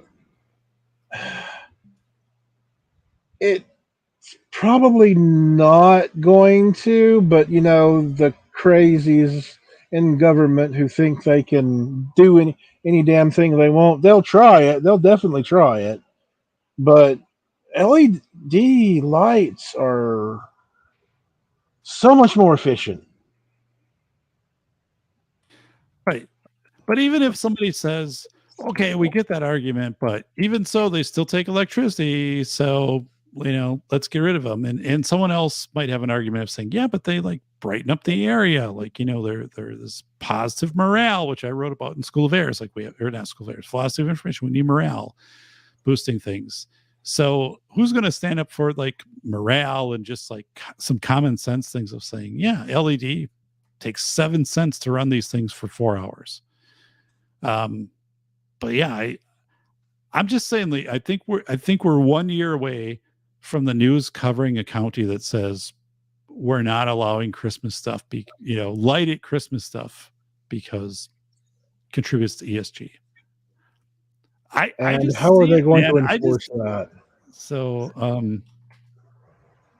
is it going to be like, the city council, sending the cops after a 70-year-old who got out of the hospital and couldn't, mow his lawn, so it's like an inch over the regulated, mandated height. Well, that's true. That's exactly I mean, that's it's absolute chaos. no. You're right on. You're right on. And so yeah, Coop is right. Common sense isn't there anymore, and that's where I really feel. And I watch shows like Lato's Law, on YouTube and stuff. I don't trust that the district attorney, that the judge, that a jury would find the fundamental truth in a situation anymore. Like I don't think you can count on any of that stuff to really work out. So I don't know what that means, but I think like common sense The is gone. the system is a mess, and it's encroached onto local level. So the Well, local levels are a mess. it is so look at me. Like I heat my house with wood. So what if a neighbor 3 houses down says, "Your heating of wood increases my asthma." And then they go to the city, and the city then comes to me and says, "You got to stop heating your house with wood." And I'd be like, "Whoa," because like, this person is doing whatever. And then I'd be like, Yeah, I'll see you in court. That's what happens.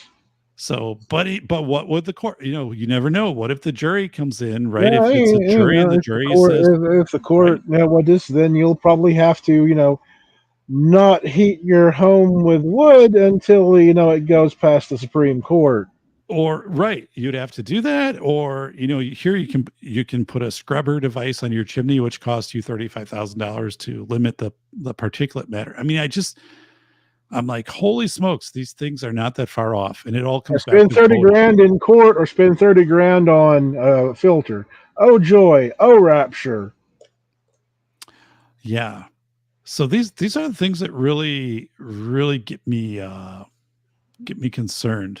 Um, so, Bolo is saying, "You'd be proud, Solitude Surfer. Been on a chili and beans and wiener diet this week, man. That's a good meal. I do miss eating hot dogs. Honestly, nice hot dog with relish and ketchup and mustard. Haven't had one in years. So, by the way, so yeah, Ballpark's not too bad. no, I do miss I miss that. I miss that stuff. Isn't it funny? Like you can go to if you go to a professional sports game, at a big expensive arena that might even be paid for with tax money. They'll feed you whatever you want. $20 nachos, sugary soda. They don't care as long as you're ponying up the cash. Um, they don't care if they're spending if you're buying a jersey or something and you're already in debt. They're not checking that on your ID of saying, "Oh, do you really want to make this purchase? Like you haven't paid for your payment on your whatever this week." So it's really crazy when you see that stuff. Um, so yeah, so here's what my friend in Germany, one of my friends was saying. He sent me a video. He said, "We do have people protesting the whole lighting thing, and so people still put their lights on, and then they'll just say it, solar powered or whatever." So he said the government is kind of backing off that, um, but it's still really weird. And for virtue signaling alone, I think there will be Well, some community, probably in New York or California, that will say you're not going to do Christmas lights, Oregon. and they'll stand out and they'll say we're doing it to keep carbon dioxide out of our atmosphere, and they'll get behind that and they'll ride that horse forever, and then they'll have community. We saw it, dude. Remember, I took a video and I made a video, 45-second video. We saw during the pandemic of people reporting social gatherings in Bellevue, Washington. If you have, more people, 4 or 5 people at your house, the police could come in and break it up or fine you or whatever. You're going to have people in a year from now who are going to be driving around your neighborhood and taking pictures if you have Christmas lights on in some place. It's going to happen in America. And then that'll be a portal. Dude, hang in there. Hang it. Don't leave the show. Let me just show this video. It's 45 seconds.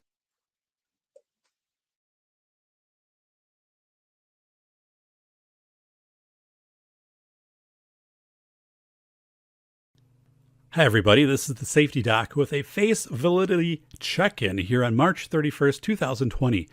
Bellevue, Washington has started a tool to report stay-home violations. This is from the government website in Bellevue, Washington. So we're going to scroll down here to My Bellevue portal and then to report gatherings. They've made it convenient. There's a map on the right. You can drag a location over here into address, write a description, and then also include photos. This is a practice we've seen in some areas of the country, but it's going to be more prevalent. Look for it in your area, probably in the next week or two. So, dude, I made that video in March of 2020. That's authentic. So... all right. Let's do this. Hang on, everybody. I'll find out what we got going on the show here.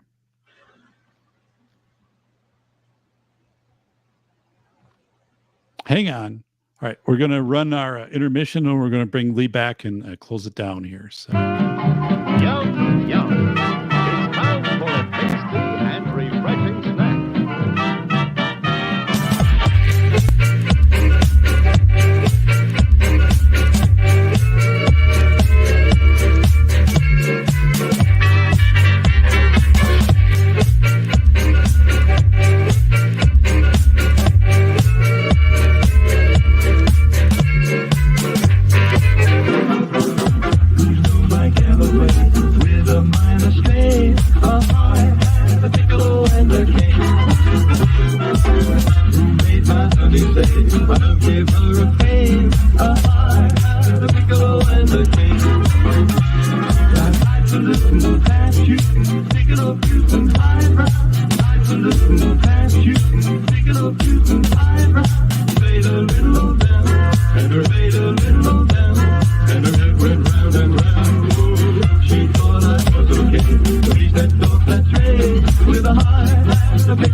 Welcome back, everybody. It's your good friend Lee Jarvis, who is back on the show. That was brought to us by Swamp Dog Armory. So thank you so much, Swampy, for doing that halftime show. It was more than halftime. We're kind of like halfway through the fourth quarter here, but yeah. So greatly appreciate everybody who's been here tonight. Man, we've covered a lot of ground, and we'd like to hear from you. What are your concerns about like elections integrity?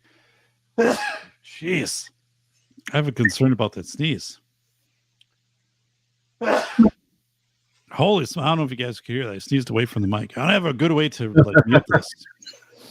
There's not a good way to do that. So I'm fine, by the way. It's just that there's very low humidity down here, so it affects me in the North Star recording studio. It dries me out. It's like a desiccant down here. So my goal is to SFTC 50 by end of the year. Vanessa, government cannot math. Jim, breaks my head every damn time I look at government math. It's like rainbows. Yeah, man. I don't know. You're right. Watching what's happening overseas. Yeah. I look at some of my investments, I'm just like, man, anything that has to do with the supply chain, I'm just like, I'm not holding this for long term.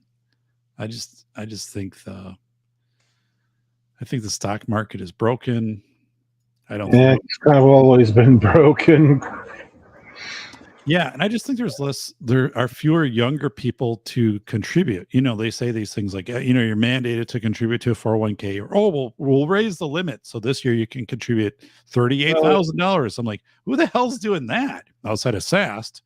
But I mean, I'm just like, these things are unrealistic, and I'm just like, I don't know. You got to kind of remember what the market is driven on. The market is driven on executive gambling. So if the executives are doing really, really, really, really, really, really, really, really, really good, then the people are doing kind of okay to good, kind of. But they're offshoring so much wealth that they've screwed up the market. Yeah, I look at I look at the what quote unquote the stock market, and I'm just like, I just don't, of course, brokers and brokerage places and financial advisors will say, well, over like a 10-year span or a 20-year span. I'm like, yeah, but I don't know, man, because right, like we've had the 2001.com crash, then the 9/11 crash, and then the housing crash of 2007-8, the banking liquidity, Lehman Brothers went under. Then we had the pandemic crash. Now we have this. In 20 years, that's 5 big hits. And I'm like, dude, I don't know if people can recover from this and this whole thing of, I know people who are 80 years old and take your required minimum distributions from a 401k, and they're like, holy smokes, like my 401k is down 30% and I'm being asked to take 10% out. So I'm to invest in gold. I'm looking at this of saying, and they'll be like, oh, like my, investment manager is still taking $4,000 a year to manage this. I'm like, manage what? I look at this whole graph thing and I'm like, I think we're kind of at the top. I just don't, I could be wrong. And if I am, then I'm wrong, but I don't see the stock market, for example, increasing unless there's big government spending, but that it fuels inflation, right? Like, so I just don't see it happening. I think the glory days, and like Japan has been basically in an economic standstill in their stock market for 30 years, like to the point where if you invest in some of these companies like Toyota, like 30 years ago, you have the same amount of money today that you had 30 years ago. It's all about technology and innovation, and that how that affects trade. And well, we're bottlenecked. Well, the monopolies have us. Right. I want to point out something. If I can make this work at all here. So definitely a very slim chance this will work. So let me share this. this is the stock. This is Microsoft for the past year, 365 days.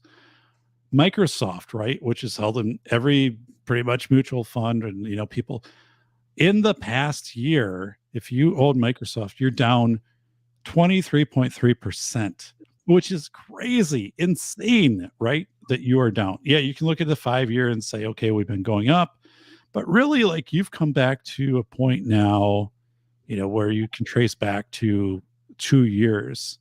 But yeah, you get a dividend of 1% or whatever. But this is crazy to think that in 1 year you are down in Microsoft 23%. Who would have thought that? That is huge, my friend. Well, the monopolies have hit their peak, and everybody's betting on the monopolies, and Right. well, the monopolies have peaked, so they're no longer generating huge That's the amounts thing. of new revenue. So we're kind of stuck in a catch-22, You're right. That's and it. no one wants to innovate and be creative. They want to stop innovation and creativity. Right. That's where IP comes in, and that's where Mhm. you vote people into government positions who have ESG agendas, right? And saying now you can't, you're gonna if you want to create whatever, you're gonna have an ESG score on it, and they're like, well, I don't know, and I this is where I think capitalism, typically I was a big fan Oh, of. it's not necessarily just. It's not necessarily a capitalism issue. Government no longer trust busts. Oh, true, very true. Government no longer checks and balances, so it's not capitalism per se. There's no balance to the whole overall process. I mean, it's not like communism that was never balanced to begin with. Right. You know, capitalism is kind of balanced on trade, and when nobody's paying attention to the monopolies owning the market, well, what else is going to happen? Right. And that's why I can't let IP rights go, because it's pretty much the linchpin choke point of all of our problems. Because if big business can't monopolize the market, they can't buy politicians. Yeah. No, that's a keen observation. And And I don't necessarily mean to get rid of IP rights, not necessarily, but Disney, has 100-year copyrights. So no, they do. Right. the problem when you make a law, you make a million of them. So it's kind of a damned if you do, damned if you don't situation. Right. But by the way, let me share this stat out for you guys. Disney stock is down 36.2% this year, and they cut their dividend. They no longer offer a dividend. It's So interesting that they were doing, as is good, so much better during, the COVID right craze. with the streaming services, and right with so Iger comes back. Disney is in a spiral, Oh, folks. Disney is I mean, this is a disaster for well, it's Disney. also with the streaming services. We have so many streaming services now that we are Yes. overwhelmed with. It's like people have been talking about for the last maybe 5 or 10 years about how online service based games have flooded the market, and no one really wants to spend money on another online service. Well, right. And you can get so many of these for free, right? Off of just, YouTube Well, or some of not these. necessarily. They're full online services. They're online driven games, and Right. once the publisher stops supporting it, you can no longer play it. Right. So it's a completely it's a different animal. And a lot of these online services, these online live service games, if I can remember the proper terminology, these live services games, they kind of run on selling you a ton of micro transactions. There used to be a huge, it, and there used to be some, concern in government over the loot boxes, the buying a randomized. Basically, it's just basically gambling for a digital item. and kids could easily access this. We've not really done much to stop this problem, but Right. it's kind of, that's how they make money. They make more money off regular digital items, but it's like there's a It's a glut of mess. services that are kind of mediocre, and it's same with all media, and we just basically peaked the market, and there's really no place to go but down. Yeah. I mean, that is my belief. I look at, for example, security holdings that I own, and I look and I'm like, I don't see a lot of these going up, and I see more of them going down, and I also see external controls, right?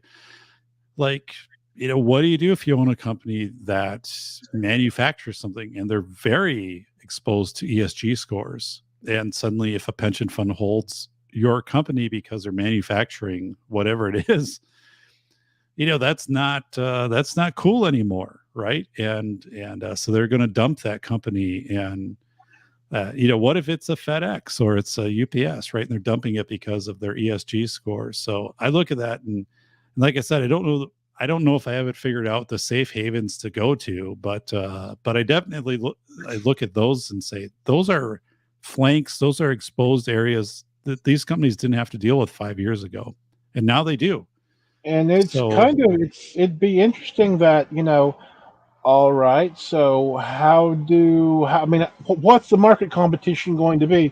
Are we going to go kind of to higher bonds, or maybe back to gold and silver? I mean, yeah, the there's thing with going to gold be and some silver, right, kickback is to this. and when I watch Dan from I Allegedly, and I like Dan from I Allegedly, and Jeremiah, Babe, which but these a lot of these folks are saying like gold and silver and precious metals. I'm like, I get that to some extent, but Well, how do it's you? not something. It's not something that you make a quick investment off of. It's more of a backup plan. But how? Here's the deal. So tell me this, Lee. So we have one place in our town which is like the coin dealer, the gold, whatever. If the economy gets really rough and law breaks down, you think that guy's going to be his shop won't be raided and gutted? And then also, So how's he going to? how well are your stocks going to hold up? Well, no. I'm saying I'm not saying I have a solution. I'm not saying I can point to a great plan for this, but I'm saying how is he going to get money? Like if people rush in with all their gold coins and silver dollars, he can only probably get his hands on $10,000-$20,000 in cash. And No, it's after the that, the same with banks are going to give well, him money. yeah, it's the same with well, it's the same with cash money itself. Absolutely. So I that's mean, it's a plan B, but a plan B does not deal with an absolute disaster. no. So that's a thing where I think people, with gold and silver, because I'm like, I just don't know how fungible that would be in a real hits the fan scenario. Well, but I don't see it it's because it's no better or worse than cash or stock, really. I think it's right in that same category. Unless somehow the stock is like uh, 50 or 100 years, where the stock of a business doubles, triples, quadruples, just goes through the roof, and it actually has, real value that you can trade for, waning currency. Yeah. Which I Round don't and really round see you happening, go. right? I just don't see that. I mean, the other thing is, you have to have the portability of, or this whole thing of confiscation. So, Steve Leto's law, he's an Civil attorney. asset forfeiture. What if they come to your house, right? And here's the thing: what if they come to your house or a safety deposit box and they say, "Oh, you have, $11,000 in gold bars or silver coins, and I think you got those from illegal activity." They take them; Well, they're theirs. also, yeah. How To do be you how do fair you with go? that, yeah. To be fair with that kind of scenario, it's as easy as the IRS auditing you and say, "Oh, you owe us half of what's in your bank account." Which could happen too, right? I have neighbors, Lee. I have neighbors who have a house in England. That's where their primary residence was prior to moving to the US. They still have a house in England, and they said they have taxes put on for like a social, I don't know, benefit tax or whatever like that being put on their house or their retirement funds for things that they have no say into, right? That there's just this additional money that's taken out. So the thing is, like, I watch these channels and I talked to Larry Lawton, America's biggest jewel thief, who was in prison, and he said, and Larry's kind of indicated if things got really crazy, it would probably be alcohol, cigarettes, and food is what you'd really be able to barter with, which is what you barter with in prison. He's like the gold coins, right? Like no one is thinking long game. If things get even crazier, people right now don't think long game. People run up debt. They're not going to hold coins of saying, oh, like in 10 years, it might be worth whatever. You just don't have, gold and diamonds and jewelry. And how are people going to verify that too? As you're on the run, someone's going to be like, oh, I'll give you 4 loaves of bread for a silver dollar that I don't know if it's real or not. You can forge this, right? Pretty easily. You can forge a print currency. You can forge casino chips. So I'm not saying these people that go down this path that they're doing the wrong thing. I just don't logically see how it works in a crazy society. I don't see anybody. It works about it. It works. It works a little less than stocks and cash. Yeah. And then it's also, you have to make it mobile, maybe, and you become a target for people to take this from you. And I don't know. But again, I don't, people be like, what's the alternative? I don't know what that is either, man. I don't have it worked out for you. It's just kind of, if you're going to invest, you might just be better off with government bonds, really, because that's the absolute. They're slow as hell to, make anything. But they're slow and steady. Yeah. That's one thing. So bonds might even be more. I'm typically a big fan of government bonds to some level. So here's the 20-year note. This is down, but the 20-year note is paying about 3.8. Now at auction, it gets set. So it's roughly 3.8%. A government note, you never have to pay state or local tax. You only pay federal. And what happens is every 6 months, they give you interest on a coupon that's credited back to you. Now, granted, this isn't a lot, and people say, yeah, it's not anywhere close to inflation. I get all of that, right? But the deal is that if this fails, everything's gone. Every bank is gone. Everything is gone.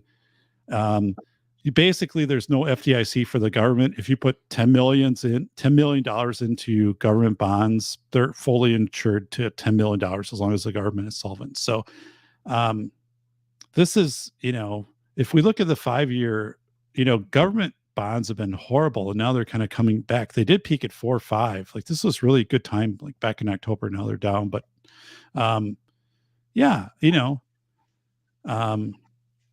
personally like Treasury Direct. I know other people kind of piss on it, but I like Treasury Direct because you're not paying anybody a fee. This doesn't work for everybody. It's not. I don't use this a lot, but you are right. Like you got to look at things. I don't know. If everything kind of collapses, I talked to one of my bankers recently. We had a sit down meeting on that, and she's like, "Well, Dave, if we go down as a bank, it's like the 8th biggest bank in the U.S. Like everything's probably cooked, right?"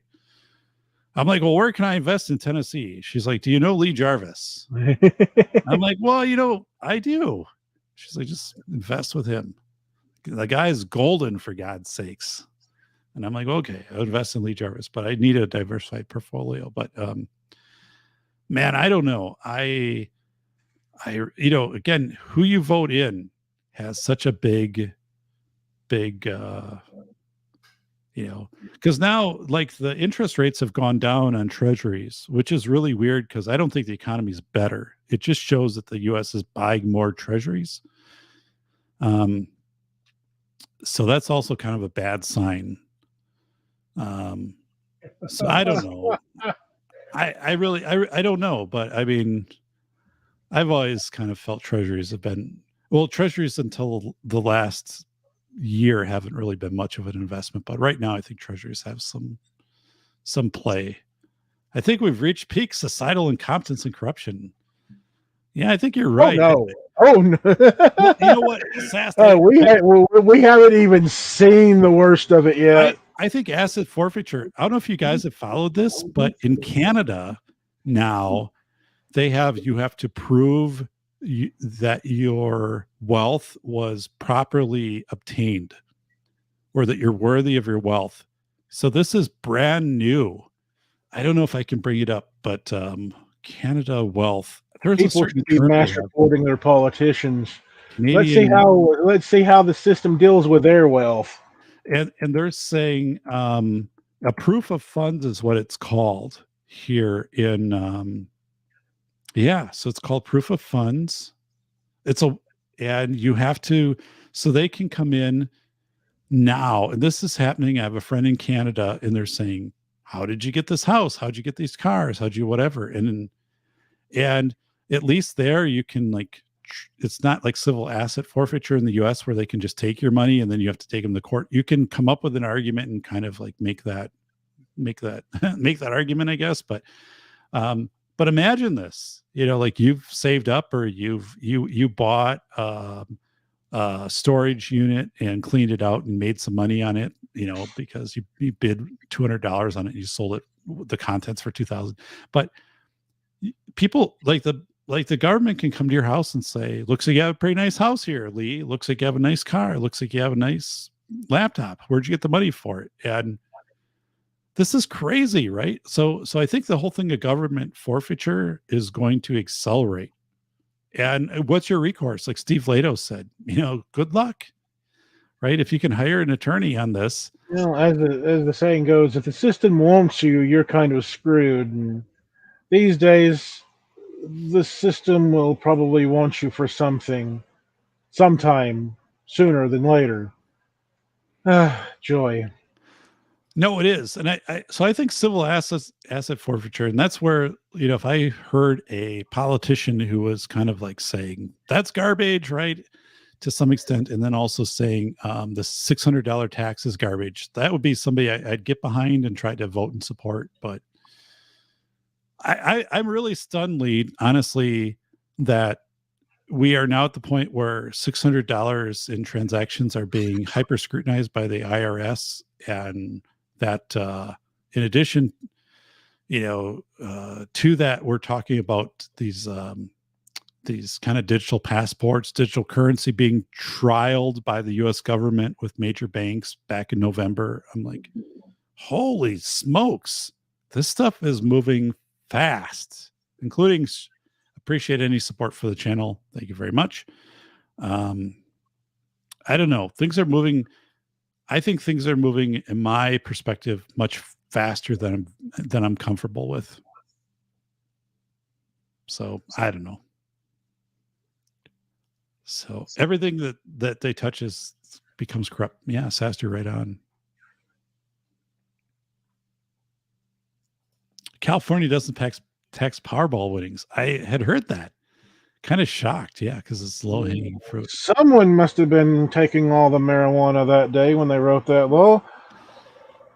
I have relatives in California who notified me that they are selling their house and they're moving out of the country next year. And not like a maybe thing. They've actually bought property, bought a residence out of the United States, and are moving out of California. What country? I can't tell you because it kind of gives... It's if it's the UK, they're not. It's not. It's a. Okay, it's Japan. They're moving to Japan. It's a pretty flat economy, but it's relatively stable, which is strange. Actually, the home that they bought, the housing market is really depressed in Japan. They were able to buy I almost want to say that Japan is a very, very clean Mexico in some ways. Wow. Kind of cost of living isn't as crazy as in some places as the U.S. True. And they've got, more stable culture and whatnot. True. That is in what they were saying flat out is they said they've had their cars broken into on their property in California, like in their driveway, catalytic converters. Yeah, they won't deal with the blasted criminals. They've had right. They've observed this deterioration, and they live in a very well off area. But they said, we've made this decision. It's done, and so they also benefited. The housing market is lower in Japan right now, so they were able to buy a place that has the same square footage and kind of acreage that they have, which is about a half acre. Yeah, Japan's a very interesting place. It's kind of like almost top end of the Asian countries, and it might be a little bit cold as an outsider, but it's they're very much more stable and balanced out. I mean, it's they're strict in their laws, but it's better than here. I hate to say that because they have some very, very whacked out laws dealing with censorship and weapons, but right. Hey, everything else is stable, so beggars can't be choosers. This is a very informed decision by them. They've spent a lot of time over the years in Japan, and I mean, the only downside about Japan is it's close to China. So, yeah, I don't know. And my friend Aaron Clary is going to Indonesia and other countries. I think he leaves December 23rd for a month. He is looking to buy land and to build a house outside of the U.S. I don't know ultimately if you can outrun these things if the U.S. continues along its path of deterioration, if that just doesn't become a worldwide thing. Because my friends in Germany say, "Don't come here, man." Well, you in many ways this is a first world nation problem. So, looking at it, how bad was Mexico during the 2008 crash? Was it kind of the cheap to live there for Americans, or was it overrun by gang war? I mean, the closer you get to second world nations, the stability and as long as the dollar is an accepted currency, you'll probably live pretty darn good. No, I think you're right. I think you're right with that. So those are all things to seriously consider, and it's interesting. I know people now who are making big life decisions, right? Who are selling homes in California. I have another very close friend who's selling his home in Santa Barbara, and he said to me, "You know what? I don't trust." He bikes, and he said, "I've had 2 encounters now where I've been biking, and people have tried to shake me down for money, right?" And never had that happen before, and law enforcement is kind of non-existent. And he said also, when we shop, we always shop as a couple. He and his wife now never had to do that before because of security. He said, I just don't feel, I've lived here my whole life. I just can't continue this way. So he's building a house actually kind of in your region there within like 200 miles of that area. And he has other relatives, but he said, I'm putting my house up for sale because, right, if the police aren't going to enforce the law, if the district attorney isn't going to prosecute it, then they're going to, have, all the trees up their bum about, you owning weapons. How in the hell are you supposed to defend yourself? Oh, I'm with you. Two Storms is saying you have advantage. Go for it at the safety dock. So I'm not sure what that advantage is, except a Shure microphone, which has definitely been an advantage. So one of the things I did, Lee, personally, and you might have heard this on the show, maybe not, but I restarted my consulting business last month. I stopped consulting in summer of 2021. What I did is I ramped up my consulting, which is usually special education law. And I work with districts in Wisconsin and California, and it was super busy. I mean, I had much more work than time, but I stopped after 2021 because I thought, oh, the pandemic's over and I can kind of go back to retirement. And then this fall, I've been watching, right, and I'm just like, I just don't have a good feel for where things are at. So you don't want to leave money on the table, and you also, I was good at what I did, so I contacted my clients and I said, should we get the band back together, right? Do you want to work with me? And they're like, sure, we absolutely would love to do that. Because when I left, they were very sad. So I started to do that a couple of weeks ago, and I sent my first invoice out like 3 days ago, and now I'm consulting again, which is kind of weird because I never thought I'd be kind of working, quote unquote, full time again. But at the same time, I'm kind of glad I have the ability to do this and to kind of hedge the crazy things that are going on. My property taxes went up 16%. You know, our expenses have gone up. You know, just in general, like to have ways to bring money in, this kind of side hustle. But it's really weird because I'm doing it, although like I'm doing a great job for these people, right? I'm very professional, but I'm also doing it because the economy had just died in my perspective, and I've got to hedge myself. I'm responsible for a family, you know. Oh yeah, always, you know, build up your buffer if you can. So this is yeah, so it's been really weird for me to do this, to restart this as quickly as I have. And but I just kind of made a decision in like one day. I'm just like, I've got to do this. Like this, I think it was the day the stock market actually went up like 1,200 points. I'm like, the day it went up, I was like, this is really unstable. Like this should not be.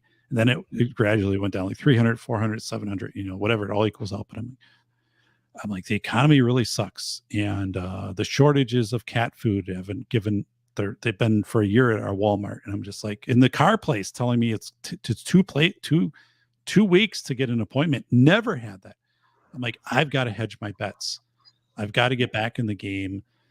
And, you know, I had to get all my stuff up again, but thankfully, like, I did a great job. My clients were ready, but it's weird. It's weird to go back in there. Two Storms, you are a teacher and gentleman, as well as being a silver fox. Look at this. So, somebody asked me my hair color recently, and I said, it is black, but kind of with a lot of silver. And by the way, like, I got a haircut down to like a military cut 2 weeks ago, and my hair already has grown out this long. Honestly, Lee, my hair grows. The lady that cuts my hair, she's like, your hair grows faster than anybody I've ever known. So this was almost like a crew cut. I was entering the military, the Tennessee militia 2 weeks ago, and now it is already grown out, which is kind of a good thing. Like, this is for being 51 and having a full head of hair. But look at Sunflower. Well, thank you. Safety Doc rocks. Well, Lee Jarvis rocks. Lee's a smart guy. I appreciate. I learned a lot from Lee. Actually, Lee helped me out with my university courses in fall with intellectual property, asking the right questions, helping my aspiring superintendents be aware. Yes, good character and face are very important in Japan. In Christian terms, avoiding the appearance of sin. So yeah, actually, I think if it was just me, I think I would do very well in Japan, and I would definitely make an strong effort to learn the culture. My relatives who are moving there can speak and write in Japanese, by the way. They've that's definitely a bonus. Yes. So, especially writing. So they've got that. Doc, you're not the only one taking the money while you can. I know a cam girl who's working every day, like 50 plus hours to get the money while it's an option. Lee, are you in the cam guy business at all? So we can promote your channel right now? Not that kind, no. Okay. But well, I'd let you do it. I do stream. I do stream now. And then I'm still kind of, everything is a work in progress. Okay. It's Zippy DSM Lee. Look at Zippy. All right. You can put it down there in the public chat there. It's a good. So Andrew, I'm on actually YouTube and Twitter, but I don't do a lot on YouTube. I try to, but there's a lot of IP nonsense on Twitter. I mean, on Twitter and YouTube. No, not Twitter. Twitter, I mean Twitch. It starts with a T. Twitch. I get confused. All right. So Andrew's saying, Doc, yeah, this whole thing of a cam girl working 50 hours a week, and actually, I want to have a cam girl on the show to interview about what that how that changed, if it did change during the pandemic. And actually, again, my friend Chad Elkins interviewed a cam girl. He does her taxes. I don't want to. It's not a demeaning term at all. I'm using this, but I want to understand. Um, because again, I did write the velocity of information. Was what happened? I mean, suddenly did the demand for attention go? What was the request and things like that? So kind of, I'm going to do that at some. I need to work through Chad to see if he can contact some of these clients he's had and ask them if they'd be willing to be on the show. But yeah, Andrew, I really feel right now, personally, like I've got to make bank. And I've had it in my university. I've expanded my university role too.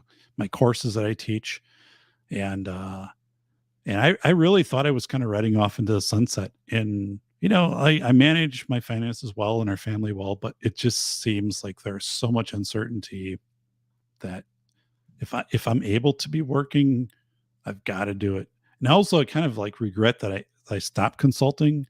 Although at the time the economy seemed really great and the external threats seemed really low, but now I had to start things back up again, and that took a little bit. But man, I don't know, man. I really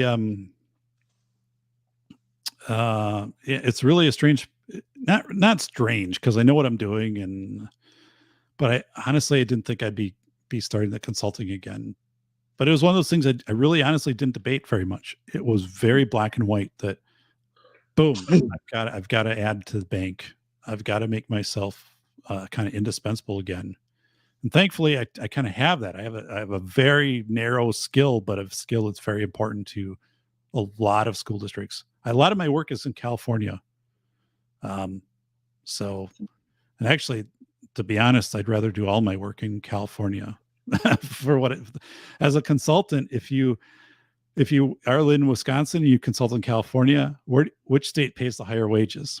So, obviously it's California. So you're better to consult over the internet to a high paying state.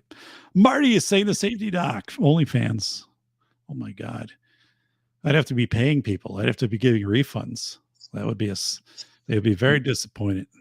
So, I remember filling up with gas. I don't know if you've seen this, Lee. I filled up with gas a year ago, and there was a lady filling up with gas next to me, and she had on the back of her vehicle her OnlyFans account address written on the back of her, I don't know, the glass on the back of a car, whatever you call that. But yeah, with a marker type thing, she had like, "Find me on OnlyFans."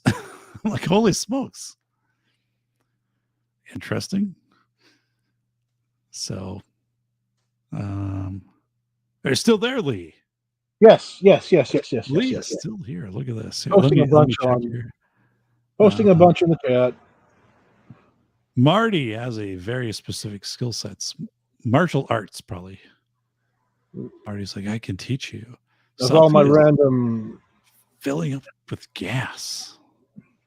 So I don't know. Super chat thing here isn't sparking the super chats. I appreciate it, guys, though.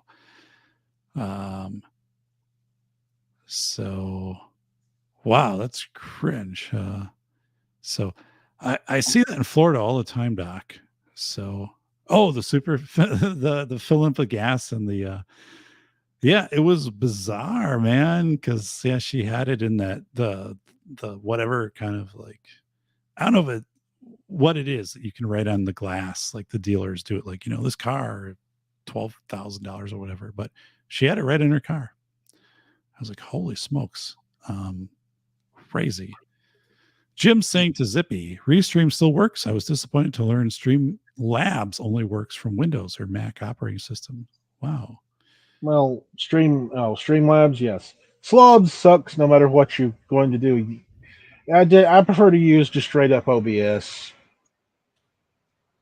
Slobs is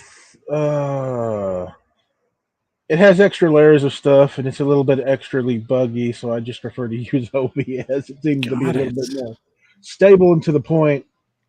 Yeah. I've also been trying to push myself to start modding again, making weird weapons for Unreal Tournament and Fallout 3 and Fallout New Vegas and Fallout Wow. 4.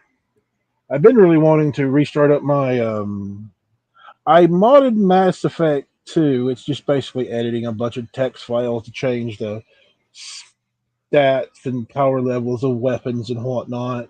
That's wildly. And then, of course, it took me 2 weeks to do it, and then I wound up deleting it somehow, and then I need to remake it. And the energy levels are fun.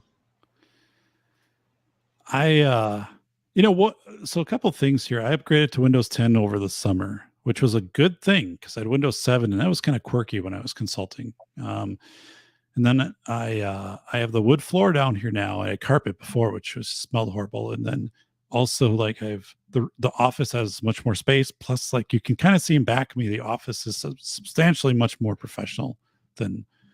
I don't know if you remember the past, but it was usually like sports stuff in the back or whatever. So the office has a very professional visual to it.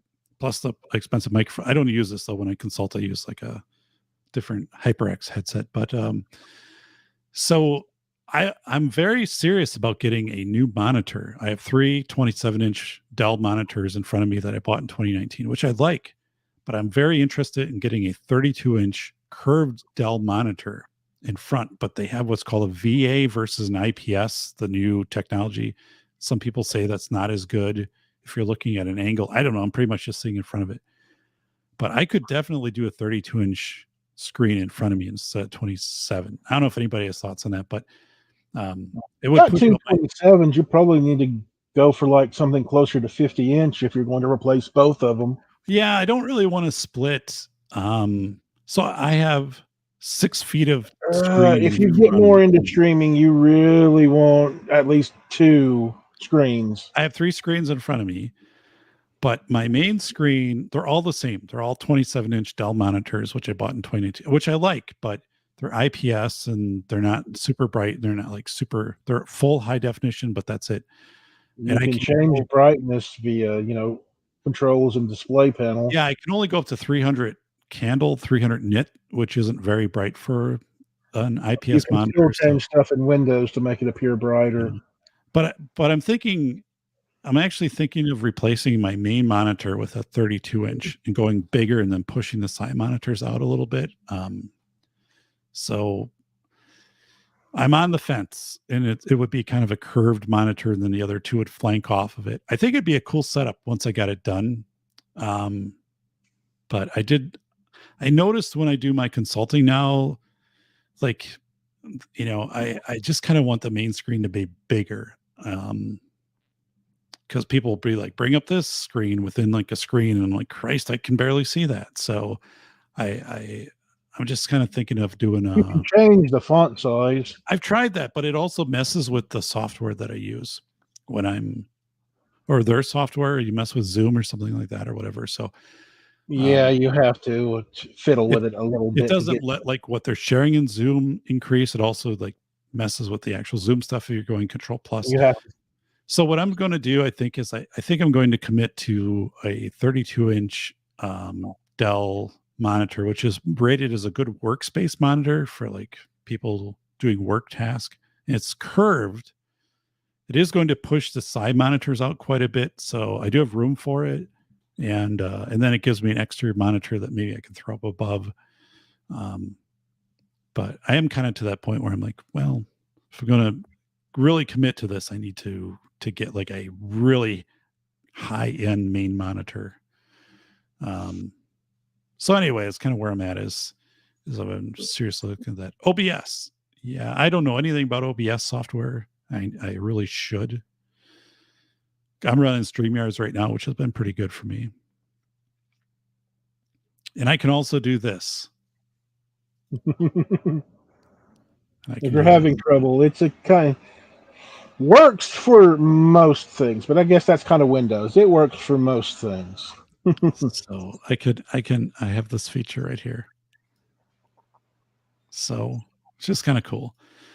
You can adjust. Yeah, I do that. So Zippy, the thing is, though, across the 3 monitors, it kind of starts to get wonky. Like, which monitor am I adjusting? And I just think I need a bigger main monitor. You I have need to go bigger than 27 inches. I had 324s before, and now 20. These are all good, but I think I need to commit that I restart the consulting. I need to Of my commit.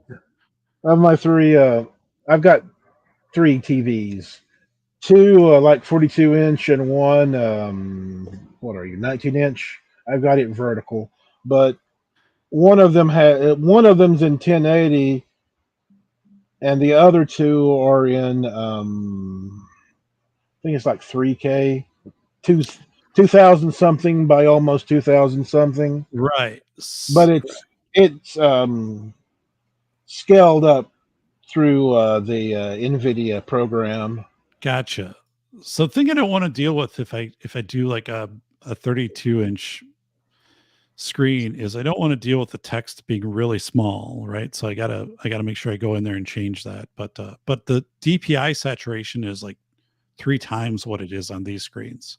That's per inch, So I think it all would be good. Like I've read good reviews.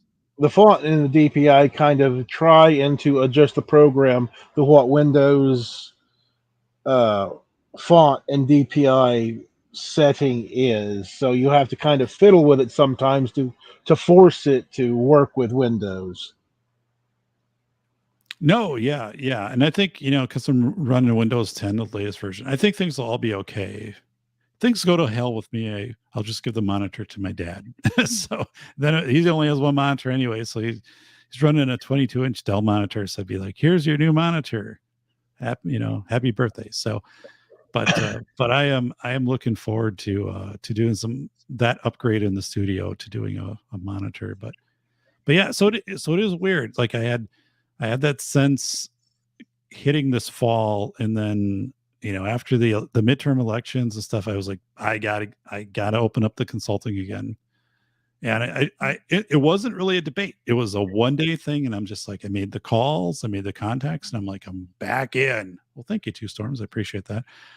And thankfully I left on good terms. I left on very good terms. It wasn't because I didn't like my clients. It was because I had other things I had to write. I'd finish up my book. And you wanted to end on a high note, but the market brought you back in.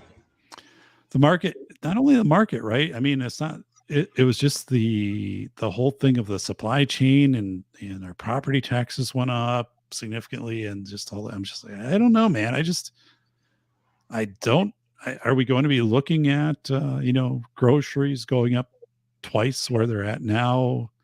And, if so, like I've got to be hedging myself against these things. And at least while I can do that, I don't know. I mean, at least now people find me valuable. Maybe at some point they won't, but that's also a reality. But keep on doing what you can with what you got. That's right. And so, by the way, anyone out there, like you can get 4.5% on a 5-year CD at BMO Harris. I'm not endorsed by BMO Harris. We go to BMO Harris Bank in our town. It's a pretty nice place, by the way. I found it to have the best customer service around. Right here, my friends, is BMO Harris. This is I don't know if you're familiar with bank certificates of deposit, but 4.5% on a 59-month. That's the highest I've seen in 12 years. And I watch CD rates around the country every day. 4.5% on a 59-month note is extremely high. A year ago, that would have been like 2.5%. 2 years ago, been like 1%. That is really high. Now, historically, I remember CDs at 10%. I remember getting CDs myself at 8%, but 4.5% is really high. So anyway, we're kind of in this. That's like with the stocks. I'm like, why in the hell would I take a risk on stocks of maybe a 6% return when I can get 4.5% return that's FDIC insured up to 250,000? Just like, I don't know. That's just me. It's the way I think. So anyway, as we wrap things up here, now printers were awful, slow, expensive, loading. Yeah, iffy at best, but viruses, spyware did not exist unless you want to. Yeah, no kidding. I remember my printer from my Apple IIe, man, that was a noisy beast. Remember it had the little holes in the paper so it would feed it in as it turned? It was a crazy machine, man. It never underlined either. Like, it's really crazy. So Laser anything, printers aren't too bad. I had a thermal printer from my Commodore 64, and the cartridges were insane costly for that. My printer back here, by the way, or over here, my Hewlett Packard, I've had that for 13 years, and it still works great. And it's not like it doesn't get used because I print out, university papers and I grade them and has a scanner and a self feed on it, and I just, clean it periodically. But that thing has been awesome. It's on Wi-Fi. It's back there. 13 years old. I remember the day I bought that at Best Buy. It was after I got my tax refund. I was coming back from my tax repair and I stopped at Best Buy and I bought the printer 13 years ago, Zippy. So it's still holding up. How often do you change the cartridges in it? Well, when there's no more ink. So maybe they sometimes just dry out and lock up, and you have to replace them anyway if you don't print regularly. Every 4 or 5 months, it depends. Say change the black, change the magenta, change the yellow. So I've got backups, and if you're constantly using it, they're actually they're not that bad. But if you use it once every month, no, it gets used. This habit of drying out. Yeah, it's a family printer too, so everything in the whole house gets printed down there. But there's no reason for me to get rid of that printer. it does everything I need it to do, and it's as long as you can get ink for it, you don't have to really worry about it. I can get ink, it scans. I just so it really has been. It's really been a great thing. So anyway, Hewlett Packard, there you go, a free promo because I didn't buy that with it thinking it was going to last that long.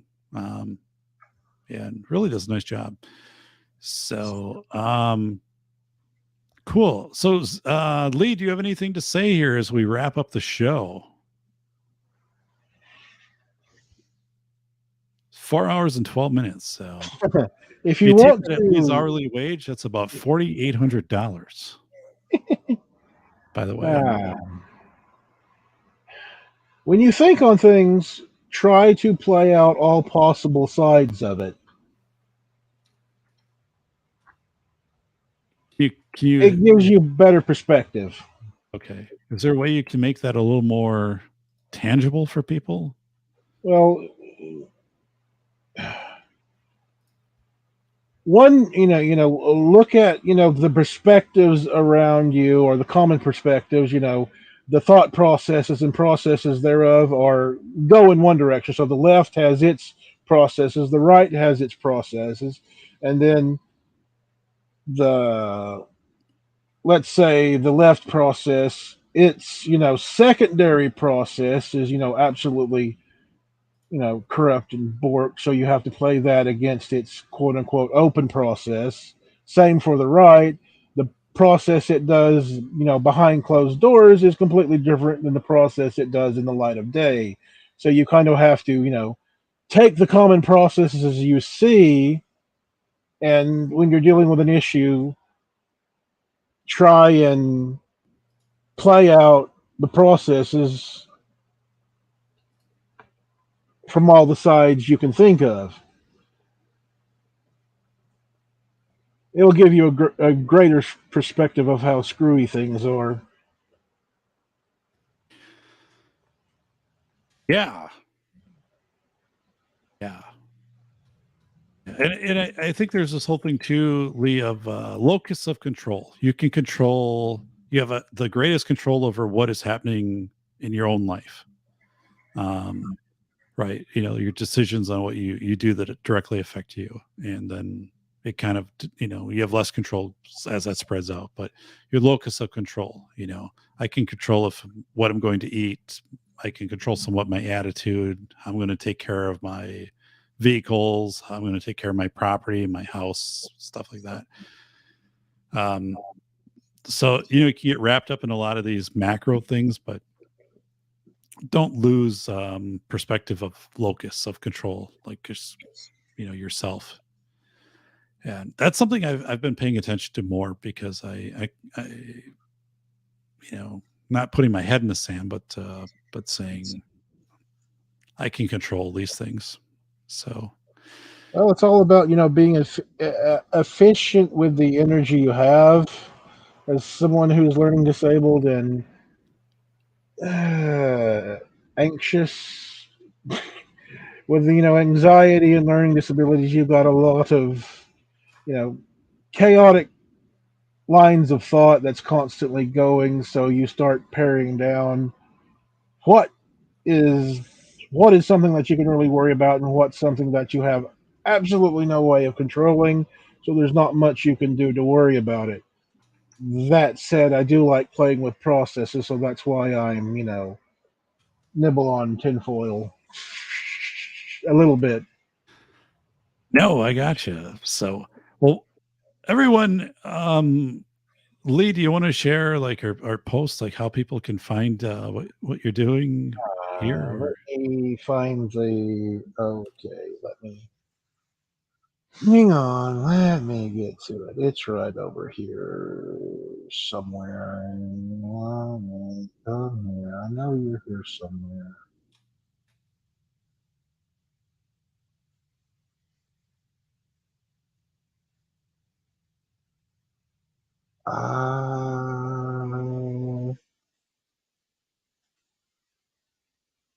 Oh, right. Because I put it on the thing, didn't I? See, yes, I did do it. I did see a putty cat. Okay, back over to here and let me post the link. Come on, you. Oh.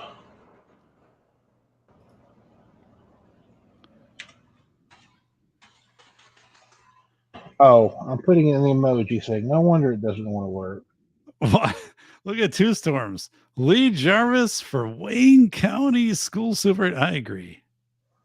I'm with you on that. It's our good friend Ron Wayne, the Kentucky Batman. You might have heard. I think Tennessee and Kentucky share a border. I'm not sure. I haven't looked at a map recently, but Ron Wayne is the Kentucky Batman.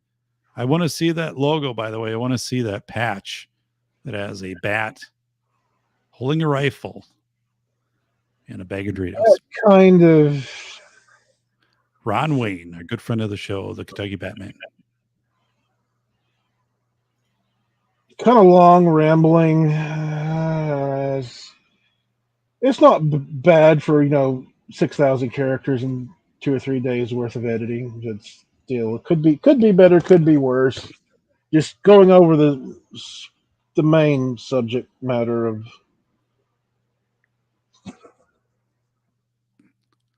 Wow.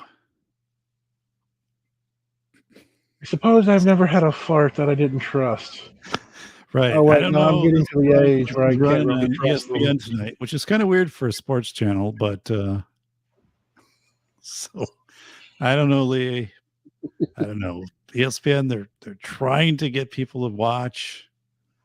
Personally, I wouldn't go down this road if I was ESPN, but he's got their zippy minds. And then it's followed by a pie to the 32nd place. So yeah, Spaceballs. I think I have Spaceballs on DVD, by the way. So there he is. Zippy. There you can go. Find Zippy. You gotta do like a tiny URL for that Zippy. So one of the best Spaceballs was great. God, the 80s had great movies. Back to the Future, the Indiana Jones stuff. I mean, it's good stuff.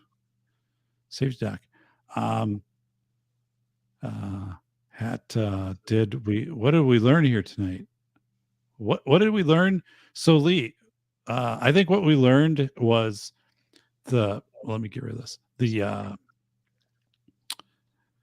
Real ID is happening. It's delayed. For voting, there is the capability, right, to follow a vote from the moment you cast it perpetually, that you'd be able always to log in and to see where you voted and when. That technology exists. Would people embrace that or not? Well, the only forever permanent thing is the paper you own.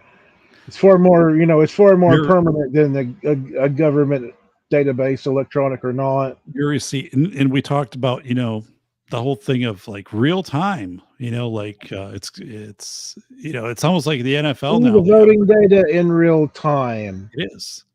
It's kind of weird because the NFL has real time of like, oh, like this team has an 81.2% chance of winning right now.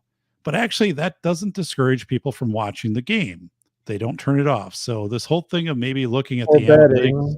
of voting and the data is maybe that's a whole entertainment. And also you have, the some sort of week, 2 week long buffer to try and sort errors and get people to, recast their votes if need be. So it's not like the time frame is uh, more or less about it as long as as a contested election, but because all the elections kind of are in that somewhat longer time format, people might not be as prissy about it, especially with the open data. Got it. So, some takeaways. So I think we've got them there. And I think personally, I think it's unlikely, it also, we're going to go back to a paper ballot thing. But I do think there should be a national holiday to vote. Uh, we'll probably get that sometime in the next 20 years, national holiday to vote. I can see Yeah. that. It's Anything else, not so much. right. The national holiday thing to me totally makes sense. I'm sure like we could analyze this and we could say, here's why political parties don't want that to happen, because it seems like it should have happened already. It, Um, you know, but well, I guess you go vote and then go back to work. So I kind of think it as it's going to eat into work time, so which means that people will yeah. kind of, I know. And well, round and and around you go. we Do what also you can. talked about tonight, and I'm not saying I'm for this, I'm not endorsing this, but I do think there could be some novelty aspect of voting. Like, you vote, you get entered into different lottery things, or if you vote, you get a credit on your tax for, $20 credit or something like that, just like you would if you put in energy efficient storm windows. I could see some incentive system coming into play here. I'm not saying I'm for it. I'm just saying with I could see I it think being it'd be so pitched. contentious that the two-party system wouldn't allow it. So yeah, I don't know. I'm just, I'm not sure. But See you, Sunflower. so yes, see you, Sunflower, Salted Surfer. I guess we'll see you. So it's our good friend Andrew. If you go vote back of the line for jury duty, if you wish, go to the back of the line for jury duty. So wow. Andrew says I can spot guilty people just like that. It's a skill. It's like someone who says I'm a voyant and I can clairvoyant and I can speak to ghosts. Andrew's like, I can spot guilty people just like this. They always put him on juries. The thing about Andrew is he's been on 44 juries already. It's kind of his thing. It's like a professional juror. That's his like resume. It's like, what do you do? I'm a professional juror. Holy smokes. Bring Andrew in here. That's what they do. Bolo saying vote equals right to duel. Yes. How about community service, 20 hours a year to vote? Yeah, who knows? I think there's I'm curious to hear people throw out some novel things. Even if people are like, oh, that'll never work or doesn't go anywhere, but we're not even hearing like some novel conversations come out there. So it'd be interesting to hear the novel stuff. I love the free lunch at jury. Andrew's like, yes. If Andrew knows it. If you can get on jury duty and if you kind of get that out for a while, you don't have to plan meals for like 3 weeks. So that's the thing with jury duty. You always got to think, if I'm on jury duty, if we can get this case kind of dragged out, Party, that's all 3 the weeks states of free meal. come vote. So that definitely, as we leave here, let me do this. So Oh my God.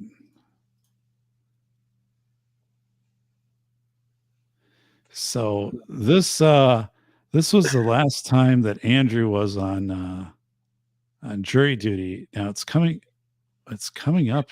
Well, oh my God, it's oh my God, I'm not going to wait for this 30-minute commercial. You got to be nuts. I just got to get the image here. So just hang on.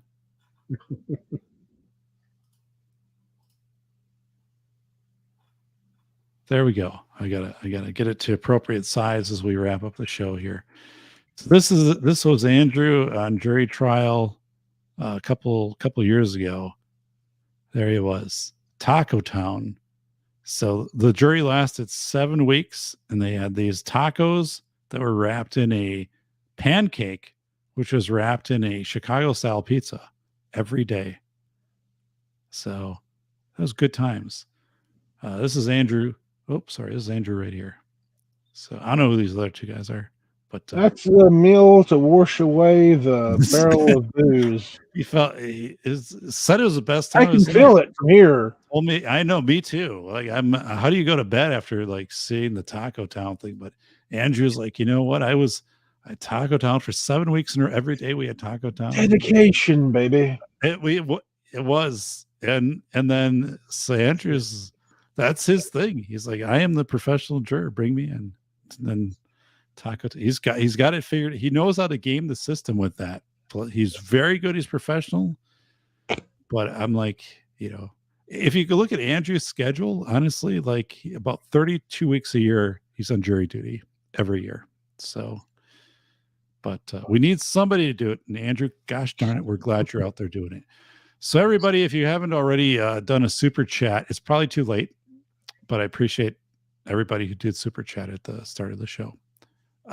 Honestly, I'm trying to see if the show generates enough ad revenue and super chats to actually get a $10.99 here at the end of the year from Google. We're kind of close, but not really. So just why I say that.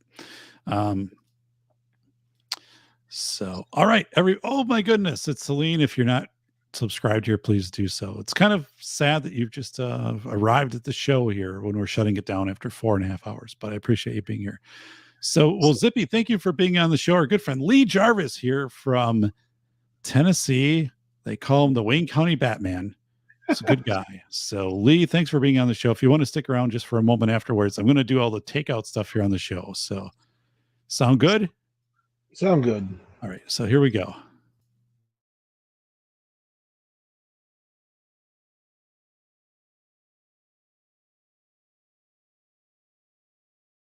Holy shit, a ghost. So do you mind moving out of the way? You're blocking the TV.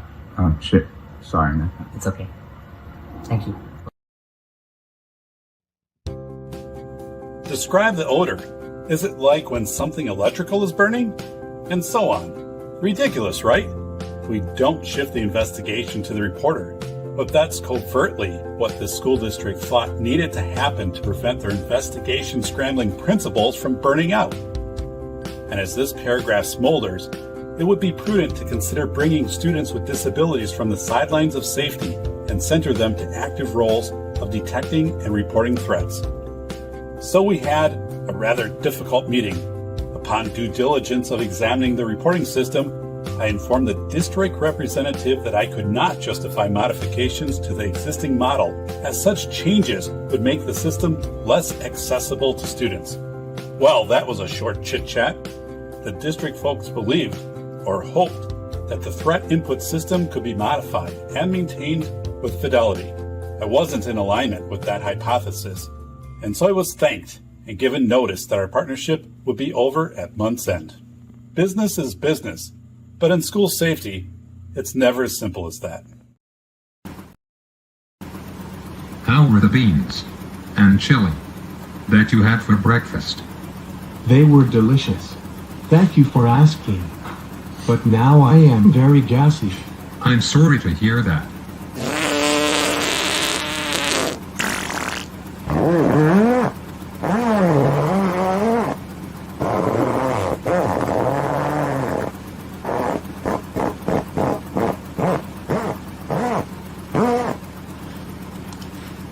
let the frogs out. Phew, that stinks very bad. I have to open the window. Oh no, my cap flew off and it was sucked into the engine.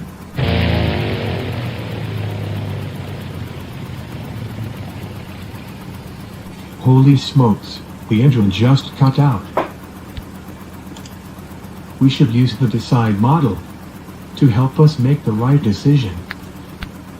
Mayday. Mayday. I am declaring a beans and chili emergency. Please advise for landing. Flight 019er, 2 miles northeast. Turn left at 90. Maintain 4,800 to establish an approach.